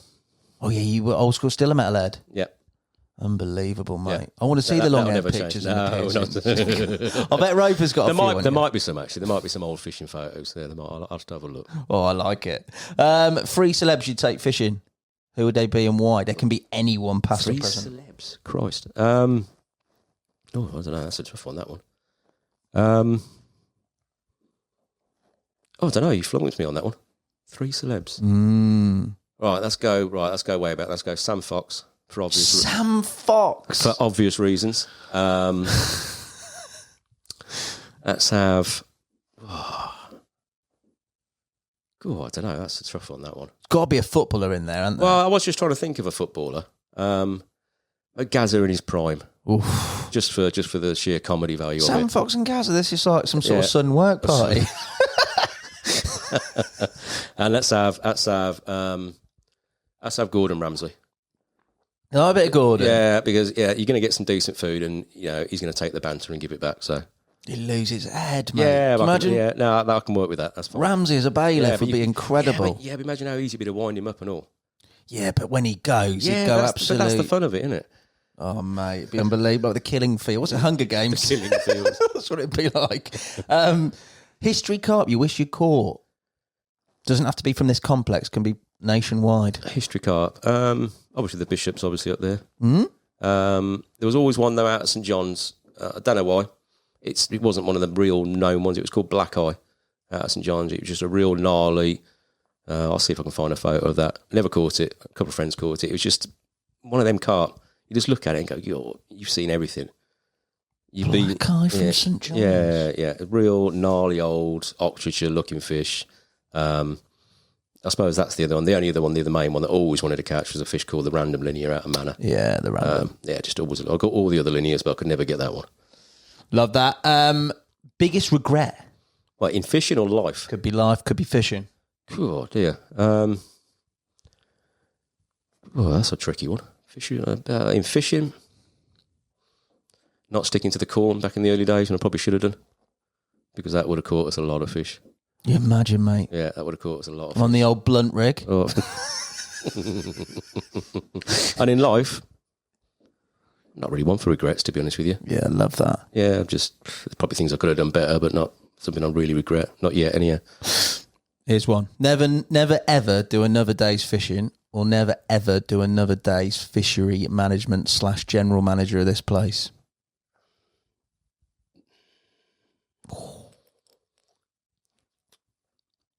Probably be fishing. You'd never go fishing again? Yeah, I think I couldn't keep myself as amused fishing as I could day-to-day work, and that's the truth. I'd already written my job application for the gravel company. I'm joking. Who wins in a fishing match out of you and Mr. Rope Dog? Oh, it's easy, isn't it, really? I don't know, is it? Straightforward, yeah. Who's winning that? That's got to be me, isn't it? Who wins in a fight?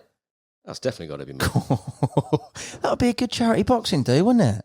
Right, okay, now let's rephrase that. He's tall, rangy. If we're fishing on a river, I am not got a chance. Yeah. Not got a chance. If he wants to fish on a lake for carp, we'll have a go.